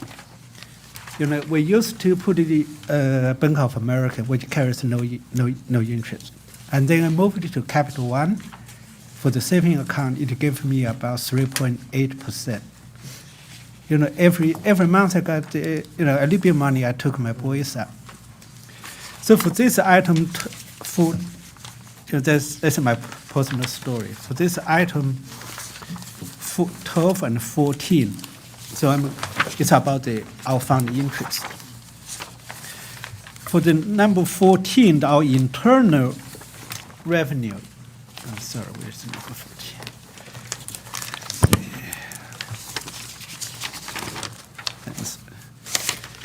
I'm sorry, my eyes still not working right, but I'm trying to get it. Please stay. Okay. So on this table, there's the interest income. So for the last year, the early number is more than $100,000. So I'm trying to dig out, how about if we can put our general fund shift to an account with higher interest, we may have very significant amount of the interest. I made this comment maybe 3 or 4 years ago to try to, if our reserve and our general fund is not in a small number, it's in millions. So if we can shift it to a higher interest saving account, so monthly I think we will get a very good number. Because we're counting pennies to say if we can save this program or save this coaching stipend. So if we can generate very good money which will save a lot of problem. I know maybe Mr. Giuliani is doing this, but I just trying to make this comment. Please, looking around, not every bank give you the same or similar interest. Certain bank give you much higher interest. So last night I went to the EF meeting. Paul gave the presentation, said, this month we got interest investment gains. So I think we should do the same thing. So Ms. Giuliani, maybe you are doing it, maybe you're not. Please take a look. Put our fund in an account with a higher interest. I know that it's very challenging because managing such a big account, but I think it's really worth our time, effort to do it. That is my comment related to item 12 and 14. Thank you. All right, we're going to come over to Mr. Giuliano. So I want to assure you, Mr. Hong, the board, and the community, we meet with the banking officials regularly, every 1 to 2 months. We are restricted in terms of the kinds of vehicles we can utilize to make investments. That it's governed by statute, but I can assure you that the district utilizes every possible opportunity to roll its funds into investment vehicles and to maximize that. We're constantly challenging the banking institution that we work with. We use sweep accounts so that our funds don't remain in a non-interest-bearing account for any period of time, only for when, for example, payments have to be made. Otherwise, we are sweeping the funds on a daily basis. So the funds are being maximized. Now, the challenges looking forward are what's happening with the economy. We don't know and don't have a crystal ball for what will happen with that, but I can assure you that we are maximizing our interest earnings. I spoke with multiple neighboring school board. One of our neighboring school board, they are getting millions of dollars interest every year. So, I know you're working very hard. Please, for the sake of the money, do your job. And then I know you are trying your best within the legal limitation. Please try harder. And we do. Thank you. Jamie, did you? Oh, yes. Thank you. I just had a remark actually about, I believe it was business and support operations number 3 for athletic field maintenance. When I was just considering, because I do spend a lot of time trying to read through this and be thoughtful, what would the cost be to our district to acquire equipment or, create some sort of shared services? The township probably doesn't even have the type of equipment that would maintain turf fields versus grass. I want to compliment the administration that I think there is thoughtful application of the bidding process for certain types of maintenance. And, certainly, I hope to encourage that use of our own maintenance whenever possible, since we already have some employees as well. Thank you. So for the board's knowledge on that and for the community as well, for our grounds maintenance, that is completely contracted out. We do not have in-house staff to do that. And the reason for that is that the board, a number of years back, probably about, I want to say 5 years ago or so, that it was more cost-effective and resulted in better coverage. There's been a significant improvement in the condition of our grounds over the period of time. So that is something that we look at. That may not always be the case in terms of the efficacy of being in a contracted situation. I've always said that, pendulums swing. So they swing in one direction where perhaps it makes more sense to be contracted. They could swing in another direction where it might make more sense to have our own team. But for the time being, that is the situation that we're in, and it was the most effective economically. Sorry, Wilbur? Two questions. One to follow up on Lee Wu's question about how much are we generating in interest from the tools that you've been alluding to? So we are budgeted in the current year for over, I believe it was $1.3 million in interest earnings. That was a conservative number. I think to date on that report, which was, I think, what was that, January or February? And to date, it was almost a $900,000 earning for the fiscal year. And we were anticipating that that would actually be higher than, by year end, would be higher than what the budgeted amount was. Okay. I'm sorry, you said 1.3? 1.3 was over $1.3 million. On a $200 million budget. Because, so that sounds reasonably good to me. I do know that. Well, you have to understand that we don't have $200 million sitting in the bank all at one time. It comes in periods of time as payments. So we don't have that money just sitting in the bank. Right, right. So my one point of comparison is that Edison has about a $300 million budget, and they seem to generate about $2.8 1.1-ish million on interest in there. So there might be a little bit of room to move up. What we but- don't know is what does that money comprise, what is that Right. money comprised of? Is it comprised of funds that exist in, a large number of funds in special revenue monies? They may have more special revenue funds than us. They may have capital projects funds as a result of. Sure. As a result of major construction projects that were bonded that could earn additional interest.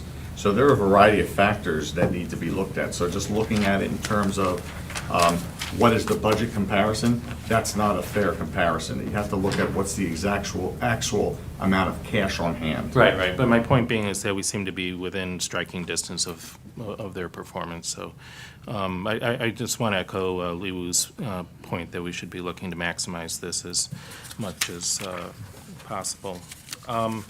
The other question I had was on item 1. As everyone here probably knows, the town council seemed to not like the bond proposal that we sent, that we approved here as a board and sent forth a little while ago. Do we know that they're going to be happy with this one? Or is there a chance that they're going to have the same response with the new bond proposal? Dr. Pan, I cannot speak for the council, but I did have a conversation with Mayor Cohen, and we gave information to President McAvoy. Okay. And if I could supplement that, I had email communications with Mr. Criscuolo, the town administrator, who requested that we provide the amended document as well. So I can't imagine that that was being requested for no reason. Okay. All right. Thanks. Lou? Yes, thank you. As I look at number 2, application for additional expenditures, I'm reminded that on March 19th, I presented the board, the administration and the board leadership an alternative budget that I think I'm still looking. I had asked at that point if we could possibly get that passed out to all of the other members of the board. I don't know that that has happened. But that may also, some of the things that were recommended on that alternative budget may also address some of the concerns of the people that came out to speak tonight. So I was just wondering where we are with that. Dr. Figueroa, the budget document that you're referencing was an email that you sent before For consideration. Before the meeting. It identified a number of positions that actually are identifiable by a person, and those people have not been riced, so we can't discuss them. So that's where we are right now. Okay, so it's March 19th to now, we didn't get a chance to rice them, is what you're saying. Okay. I just want to make sure that it's clear because I would have expected to get some kind of feedback from that. Thank you. I didn't think there was a formal motion by the board at that meeting for that. Well, you tried to get a motion, but I remember asking at the end of that 5.5-hour meeting, I believe it was, and I think you were taking notes on that at that time, if we could take a look at that alternative budget, because it did focus on different areas, not teachers, not programs. So if there was no movement at that point, if you'd like it in a different way, if you'd like to I can make a motion to please have you look at that, and maybe someone would second it. I could do it that way, too. I need an opinion here on this.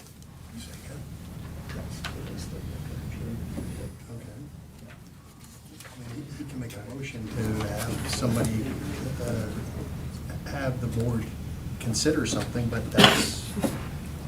Well, what I'm asking is, can I make a motion? But the issue, part of the issue is hampered by what Dr. Valesky is mentioning. I wasn't at that meeting, of course, I'm not. I know. And if there are individuals who are implicated, for the board to know what it's going to be voting upon, everybody would have to have that email, and everybody would have to be familiar with it, and you can't discuss Right. any of the particulars in public. and you can't discuss any of the particulars in private tonight because these individuals haven't been raised. The motion I So- had made was just to consider it. In other words, to give that information out for consideration. And I'm saying, you could make a motion, it could be seconded, but for the board to vote on it, the board needs to know what it's voting on. So if that is the case. That wouldn't be an appropriate motion. Right, so, I mean, if the board doesn't have that information, then it wouldn't be appropriate for this evening.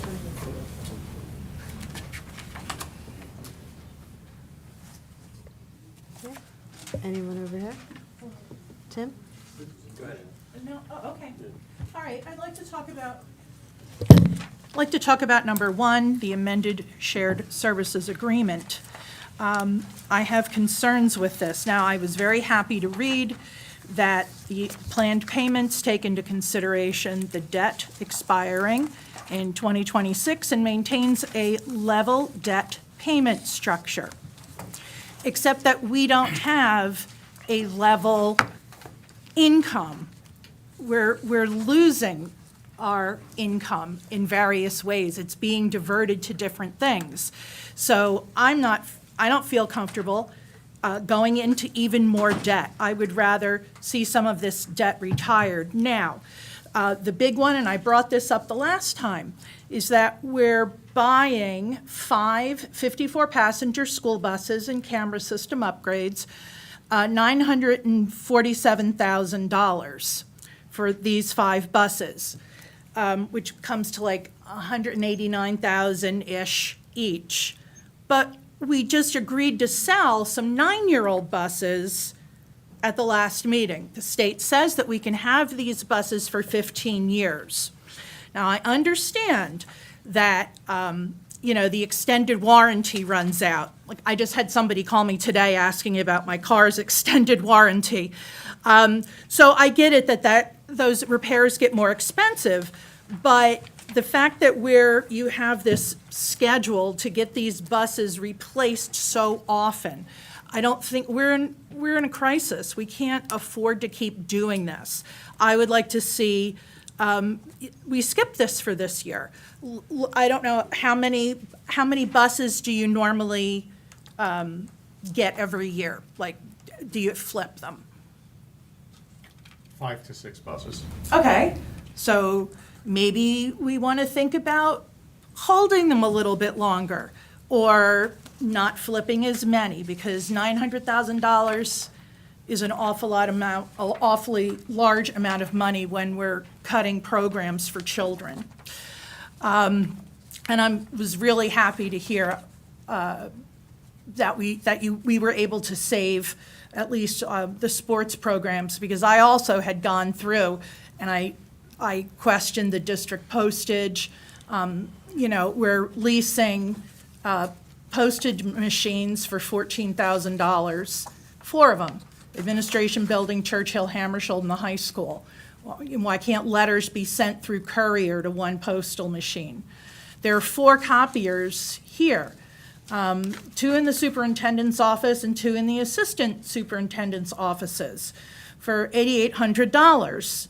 Why can't why can't they go down to central duplicating? Why do I have to get a budget binder this big delivered to my house when teachers don't have enough paper to do what they need to do with their students? Why can't we have our documents that were sent every week, why can't they be sent electronically? And honestly, I was a bit offended when I requested an electronic copy of the budget. Was told there wasn't one for us, which I don't understand how that could be. And then suggestions that I buy a magnifier or borrow a magnifier. And another, suggestion, other board members could read the budget. It's too bad, other people do it, why can't you? Well, I'm sorry, I couldn't. And I don't want somebody to go and spend time and to make me a large print copy. Just give it to me as an electronic copy. That, to me, those are just little things that I don't understand, and we need to rethink. Because when we get to the next part, that was number 1. Number 2, application for additional expenditures.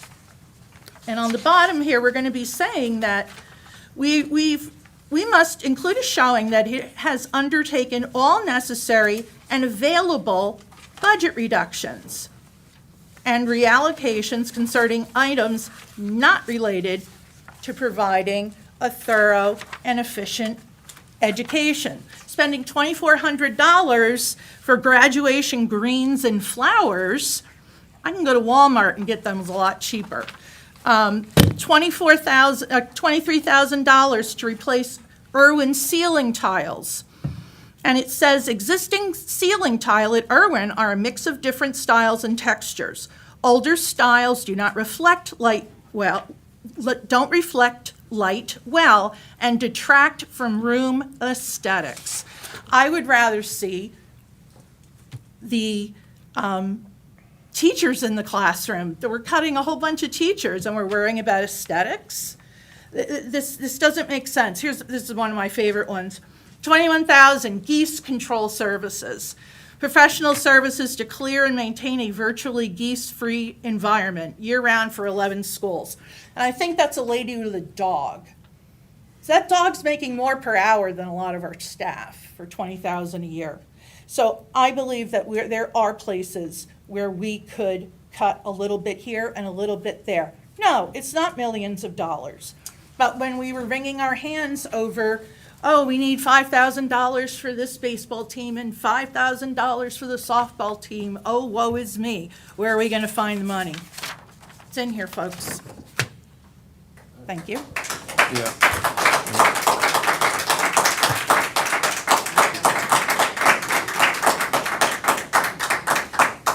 The bus vote that Anna brings up, we voted on that, right? That was at the 2 meetings ago? But it's back. It's back. Yeah, it's back. This is an amended shared services agreement. If you recall, the board approved the entire shared services agreement back in January. Right.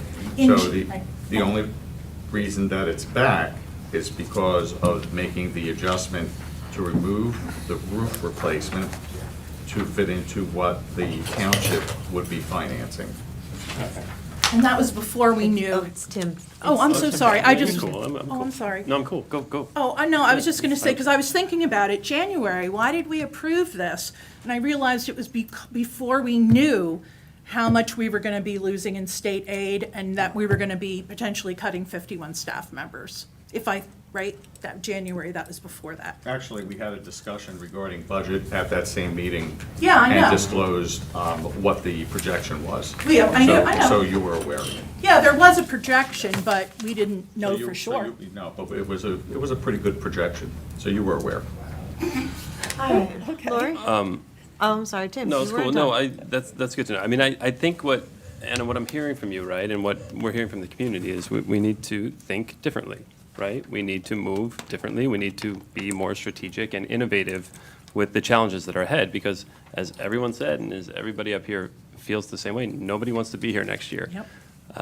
And unless we do something dramatic and innovative and bold, we're going to be right back here next year. And, something like the bus is a great example of that. I mean, we have to stop certain practices and procedures that we've grown accustomed to. And I in hindsight, I voted yes that night, but I kind of regret that at this point, because I don't think at this point in time that that's necessary. I don't think we can be taking those sort of steps. And I think too, I mean, to Lou's point earlier, Lou, if you have creative and strategic solutions for trying to address the situation that we're confronting, we should talk about that, right? We need to find ways to get that in front of all of us and push that stuff forward. So I'm 100% behind anybody up here who could bring great ideas to the table and figure out ways to help put us all in a better place, because I know, as well as everybody else, I don't want to do this again. Like, these have been 2 horrific years. I question all the time, why did I get involved in this? This is insane. I mean, really, it's crazy. It is like the craziest volunteer position I've ever had, and I do it because I love the community, but the only thing I get out of this, outside of loving the community, is a sandwich. Like, we get fed, right? I mean, it's like, it's wild. I mean, No, I mean, but that's another thing, right? Like, I don't need the sandwich. Like, we need to think about all of these steps. Like, we just have to start taking really, really better care and rethinking what education is, how we deliver education, and how we simultaneously uplift and the community and allow our kids and our teachers and our administrators to thrive. So I'm all in favor of the things that you brought up. I'm all in favor of revisiting, relooking, and working as a team to pull this together. So that's all I have to say.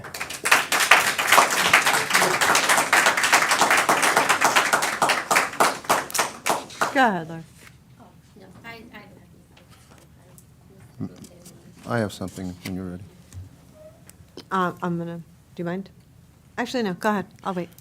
Okay. So, Dr. Valesky, just in response to both Tim and Anna, you had mentioned that my email to you was on March 19th was an email. Correct. Do you need that in a different form?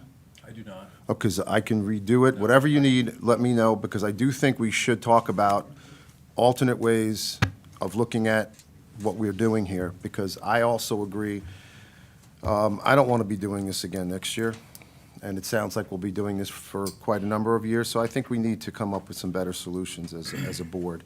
Appreciate the administration's efforts for this year, but I definitely think we need new ways of thinking through this process, because it's not working. All right. What I would like to say is that I have concerns and would like to speak further with our council. I have some concerns about some of the ethical implications of what people are talking about, what people may not be entirely sure, what they're. Do that in executive session? Yes, I'm just voicing publicly. There are people here that are agreeing that they want to talk about things where I'm not entirely sure if they fully understand. And I would like some words with council about that. Because I want to make sure, when the board steps into over-ethical lines, and if there's ethics charges, the taxpayers pay for that. They do. So let's be cautious and not go there. As to the buses, I asked the same questions, why, in a tight budget year, are we looking at buses? But had a conversation about, if I keep my car past the point where it starts breaking down all the time, and it's going in for repairs, and it's going in for repairs, that's my problem and my 3 kids' problems.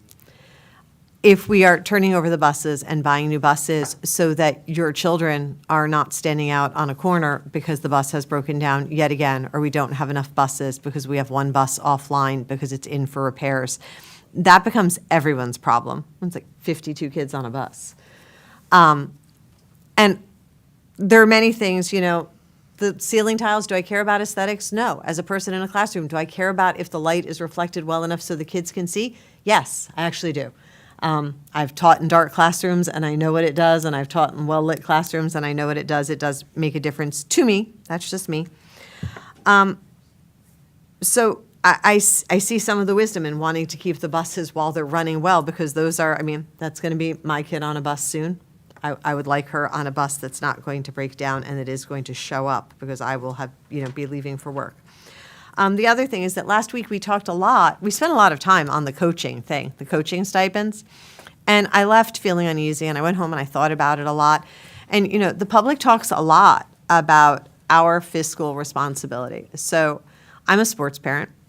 Some of the things in the discussion that got stuck in my head were about giving the kids the opportunity for freshman sports.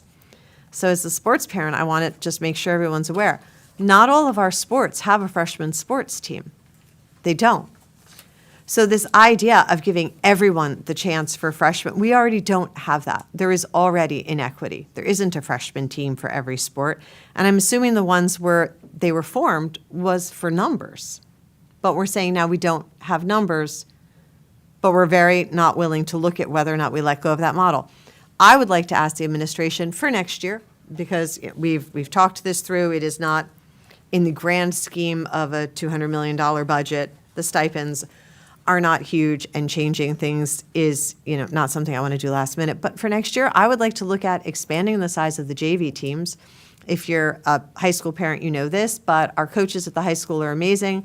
The varsity coaches are paid, the JV coaches are paid, and there's a ton of volunteer coaches that are staff members who are unpaid. And I have been asked more times by coaches on the sideline, if there's ever any money, could you please just get a small stipend for the assistant coaches? They're our staff members.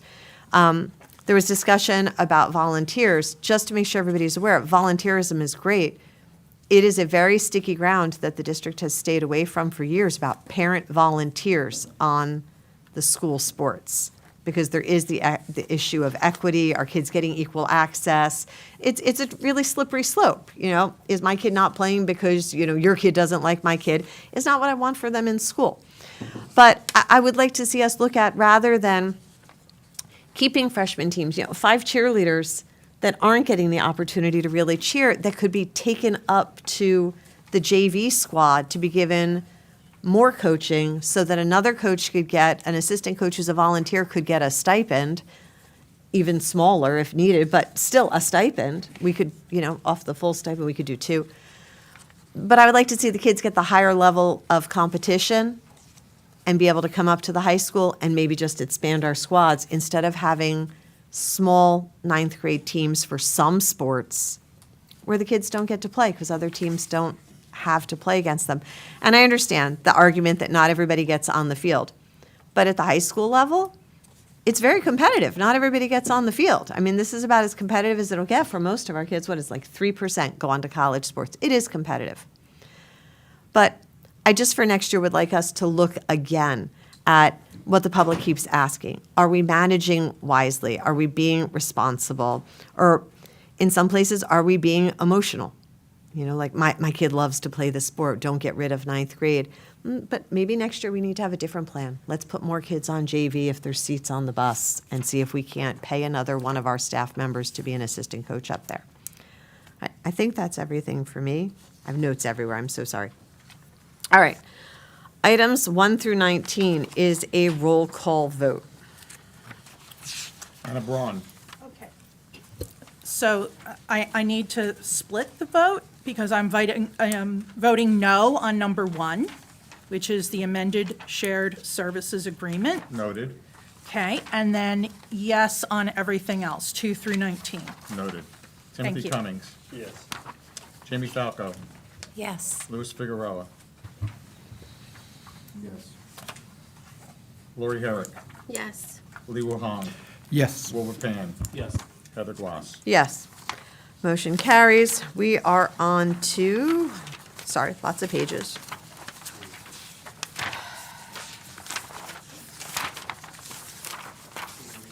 Thank you. Human Resources, items 1 through 3. Can I have a motion, please? Motion. Jamie and Wilbur, thank you. Discussion? Please. Just so I know, do we know how many employees actually take part in this discount, and whether or not they like the offerings that Keene has? No, this is for Nicole. Sorry. Oh, sorry, I forgot to turn my mic on. My question is on the agreement with Keene University. I just wanted to know how many of our employees take advantage of the discount that they have, and are they generally happy with the offerings that Keene has? And if you can give me an idea of what they can do it with Keene. So this is the first time that we're partnering with Keene in this way, so I'll have to let you know. We have a message ready to go out to our staff that allows them, lets them know that if they register with Keene University, they'll get a discount because they're an East Brunswick Schools employee. Right now, our district has tuition reimbursement for certified staff, but we don't offer anything like that for our non-certificated staff. So this is an avenue for our non-certificated. I mean, obviously, our certificated staff can benefit from it as well, but the intent of it really was for our non-certificated staff to have an opportunity to get back to college and into a potentially a different position in the district or beyond. All right, terrific. And I don't need an exhaustive list, but can you just give me an idea of like what sort of courses that would be available to them? Anything that Kane University offers. Anything, Yeah, they okay, can so- just go to the university and they get a discount because they have an ebnet.org Great. Yeah. email address. Yeah, that sounds pretty good. Yep. Thanks. You're welcome. Anyone else? All right, this is a voice vote? Roll call. Roll call vote, so close. Anna Braun? Yes. Timothy Cummings? Yes. Jamie Falco? Yes. Louis Figueroa? Yes. Lori Herrick? Yes. Ziwu Hong? Yes. Wilbur Pan? Yes. Heather Gloss? Yes, motion carries. We are on to special education and student services, items 1 through 3. Can I have a motion, please? Wilbur and Second. Jamie, thank you. Discussion. All right, this is a roll call vote. Anna Braun? Yes. Timothy Cummings? Yes. Jamie Falco? Yes. Louis Figueroa? Yes. Lori Herrick? Yes. Ziwu Hong? Yes. Wilbur Pan? Yes. Heather Gloss? Yes, motion carries. We have moved to committee reports, information items, and for the good of the cause for the board. Anyone? Lewu? So, yes, last night I went to EBF monthly meeting, which is a very happy time. I really enjoy being there to be part of that organization. Even we count pennies, we try to raise every penny, but, you know, it's very good time. You know, everyone help each other, but I really want to thank that organization. That organization make East Brunswick really special. They not just supplement our budget issue, but they open the doors to our students. So I urge everyone, if you know someone, a friend in town or outside the town, please help them. You know, Monday night I stopped my friend's restaurant. I talk about EBF, the pie dinner. So the owner very generously cut a check in the amount of $1,000 to EBF. So just reach out to your friends. Any business owner, I believe most of people are willing to open their pocket, donate something. So working together as the entire community, we can help EBF. Eventually, our students benefit from the effort. So I hope everyone, not helping EBF, of course, directly we're helping EBF, but eventually we're helping our children. That's the purpose of that organization, and that's the purpose we need to work on it. Thank you, Jack. Anyone else? Wilbur? Yeah, so there have been comments tonight as well as out of their Board of Ed meetings in the recent past about looking for innovative ways of dealing with our budget issues this year and the predictable ones that will happen next year and the years after that. I just want to reiterate something I've been mentioning at previous meetings, and that there is another mechanism that we can use to leverage in order to help us out of the next predicament that we find ourselves in. And what I want to stress this time around, and I've made this point before, is that going to the state and changing the rules by which our school finances are regulated and what we're able to do is a must in terms of avoiding the situation in the future. We have talked about finding efficiencies. I'm all for that. We have talked about trying to make cuts in a smart way. I'm all for that. We've talked about looking for areas where we're top heavy and becoming more lean in terms of that. I'm in favor of that too. But the fact still remains that we are limited in the amount of money that we can carry forward to the following year in order to mitigate cost increases that we all face within the school district and outside of the school district, and in the amount of money that we can raise in taxes. And that total amount is about 4%, right? We can keep 2% in the bank. We can raise taxes by 2% without going for a referendum in most cases. Please correct me if I'm wrong on those. Okay, good. So if inflation is above 4%, we can't keep up. We can have a perfect administration. We can have a perfect budget. We can be efficient, to the nth degree, and we will be behind because there is no mathematical way of getting out of that situation. Inflation above 4% plus our limitations equals a budget deficit. There's no way out of that. So I don't know what this is going to look like, but this is kind of what I have in mind. I know from talking to people that various components of East Brunswick have engaged the state legislature. I've done that myself to the extent that I've could since January. I know that people in the administration have gone down. I know people in the public have gone down. What I haven't seen is a concerted effort, a coordinated effort among all those components. We need that. And here's the other thing. We can't do it by ourselves. We're going to need to partner with neighboring towns in order to get this done. And so that's kind of what I see. What the end result looks like, I don't know, because I'm not that smart. But I know we have a lot of smart people in town, and I think this is an effort that is definitely worth getting behind. Because again, I want to reiterate this: we can do all the efficiency things that we want, that we can do, and we will still be in the hole next year unless something magical happens with inflation. I don't think that's happening. Okay, thanks. Thank you. Anyone else? Lori? I also echo Your mic what, is off. Oh. No. Oh, it's on? It says Okay. it's on. Let's see. Let's try this.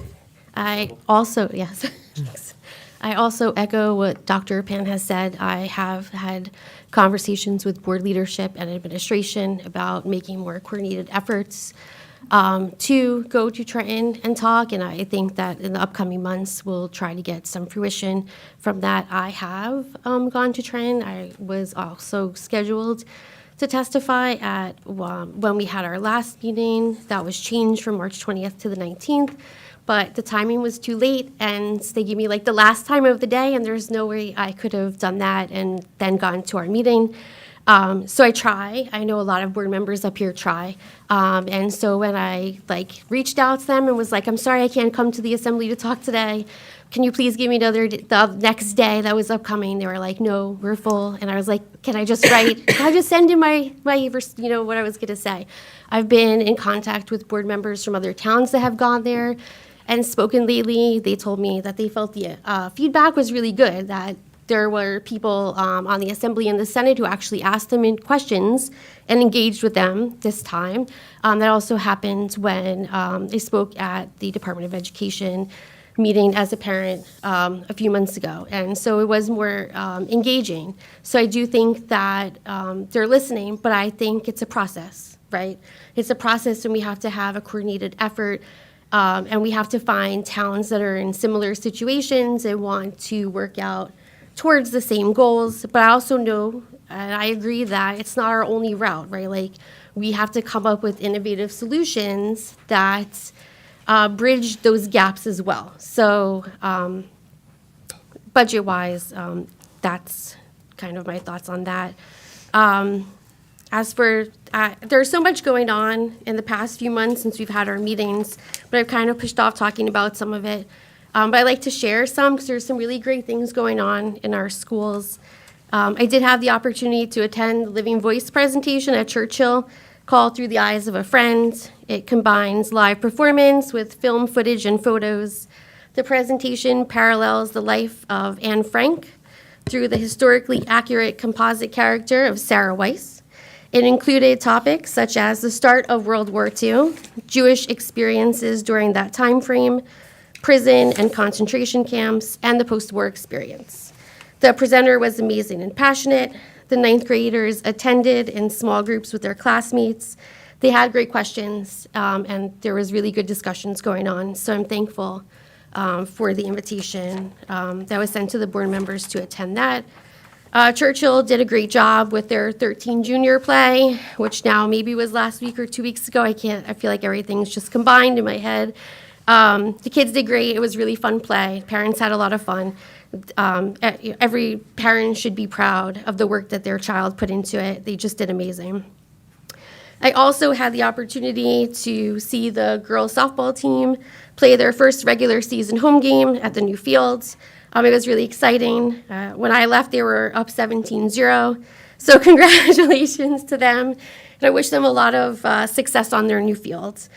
One other thing is that I encourage you as parents to please take the New Jersey Climate Survey, which is issued by Rutgers.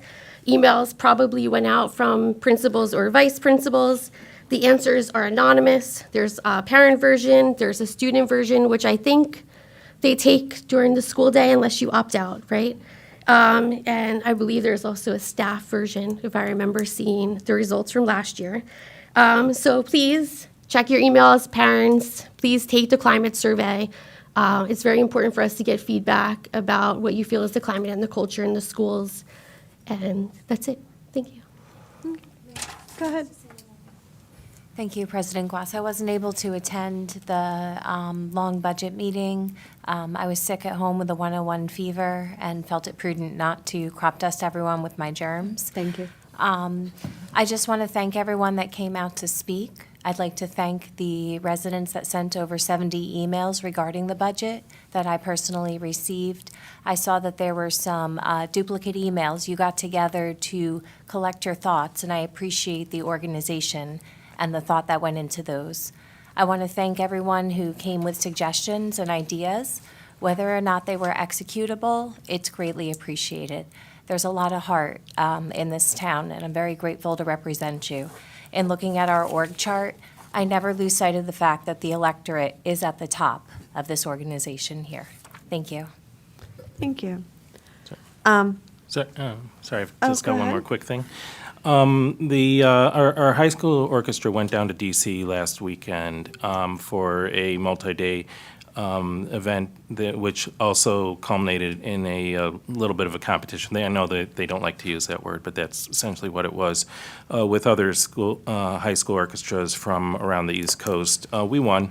And reading between the lines of what little my senior son tells me, because teenagers, they won by a comfortable margin, it seems. That sort of thing doesn't happen by itself. So if anyone has any misgivings about keeping the music program in play for at least the next year, this is the outcome, and it's well worth the investment.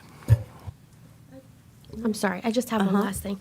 I know that we heard a lot tonight, too, about transparency and trying to understand the budget and the numbers and how we spend money and how the district takes in money. And I'm hopeful from talking to you, President Guas, and Dr. Valesky, that when our budget is season kind of slows down in the next few weeks, that you'll take the opportunity to have some kind of outreach, community engagement regarding what we spend our money on or how it's spent and what we can spend it on and what the breakdown of our budget looks like. Because I think people just want to have a better understanding, and if they can understand, maybe we can present ways and come up with ways as a board, as an administration, as a community to be more actionable. Because I think that it would just be important for people to just know. Thank you. No, I was going to say something. Every time I start, somebody else has something, so I'm just pausing for. Okay, we're good. All right. I just wanted to add, this is not so global. This is much more of a smaller how we are different. Well, first I wanted to say, because people have asked, yes, we do talk to people. I've spent several hours on the phone with members from boards from 2 other school districts about how they are doing things, how they are problem solving, and very importantly, how they are communicating with the public, what's working, what's not. How they're hearing student voices has actually been a concern of mine. We definitely are getting adult voices. I want to know how we communicate better with our students. So those connections are being made. I wanted to talk, though, about how we are different. I've had a lot of running around in the mom role in the past few weeks, and so my daughter was at Model Congress, which took place in New Brunswick, which is, if you want to have like a heart-stopping moment, watch your child get out of the car in suiting and join all the other children that you watched in kindergarten in suiting and go, oh God, they look so grown. And they did very well, but the part that I really appreciate is that my child's also an athlete, and we made arrangements with both her coaches and her advisor to drop her off and pick her up twice so that she could participate in her games and still participate in Model Congress. And the part that makes us different, I bet you we could get other districts to do that and let the kids kind of come and go participate and not listen to a squawky mom about it. But the part that makes it different is that that advisor was waiting at the front door every single time I dropped her off or picked her up. There was always an adult there waiting. And that is what's different about EB, is that very special level of care. I attended the Unsung Hero Awards, which were held in Old Bridge, but it's the whole county, right? It's Middlesex County. So every district was there. The part that made EB different was the number of people at our table. Because while many districts had the students and their grown-ups that they brought with them, what we had was Dr. Valesky, I was there, Dr. Bouchard was there, and two guidance, Mr. Iannazzo, and two guidance counselors were there, as well as our students and their parents. And I looked around, you know a lot of people from other districts, and I'm like looking at other tables going, all right, they've got a principal, but nobody had as many people there to support and celebrate their kids, which is what I think makes us different. I also want to say that having gone to the GMC Sportsmanship Awards, was that only yesterday? Really feels like it was long ago. Yesterday. Again, what's different about EB is that I'm sitting at our table and Mr. Malta's there with us, and not every other district had their athletic director there. The other part that's different about us that really stands out is I would like to tell about the children that were there that were not my child, because 4 students spoke and 2 of them were from East Brunswick. And think about what that says, that they chose 2 of our athletes to be of 4 kids that were called up to the podium out of the entire GMC. So Samantha Arnold and Silas Vega spoke beautifully, and their parents were incredibly proud. We were all very, very proud. The other thing I want to say about our equity is that I was a huge proponent, as many of us were, as the administrative team was, about getting our girls' softball team off of that little corner of the property and over where everybody else is. And I was all about, let's get them where we are, let's get them, it's a safer area, better facilities, all of that. What I was not expecting was I was at lacrosse, because I'm just not even quiet, I'm a lacrosse mom. I was at lacrosse on lower turf, and I wanted to go up to the softball game because it was so loud and vibrant what was happening up on the softball turf on Saturday morning.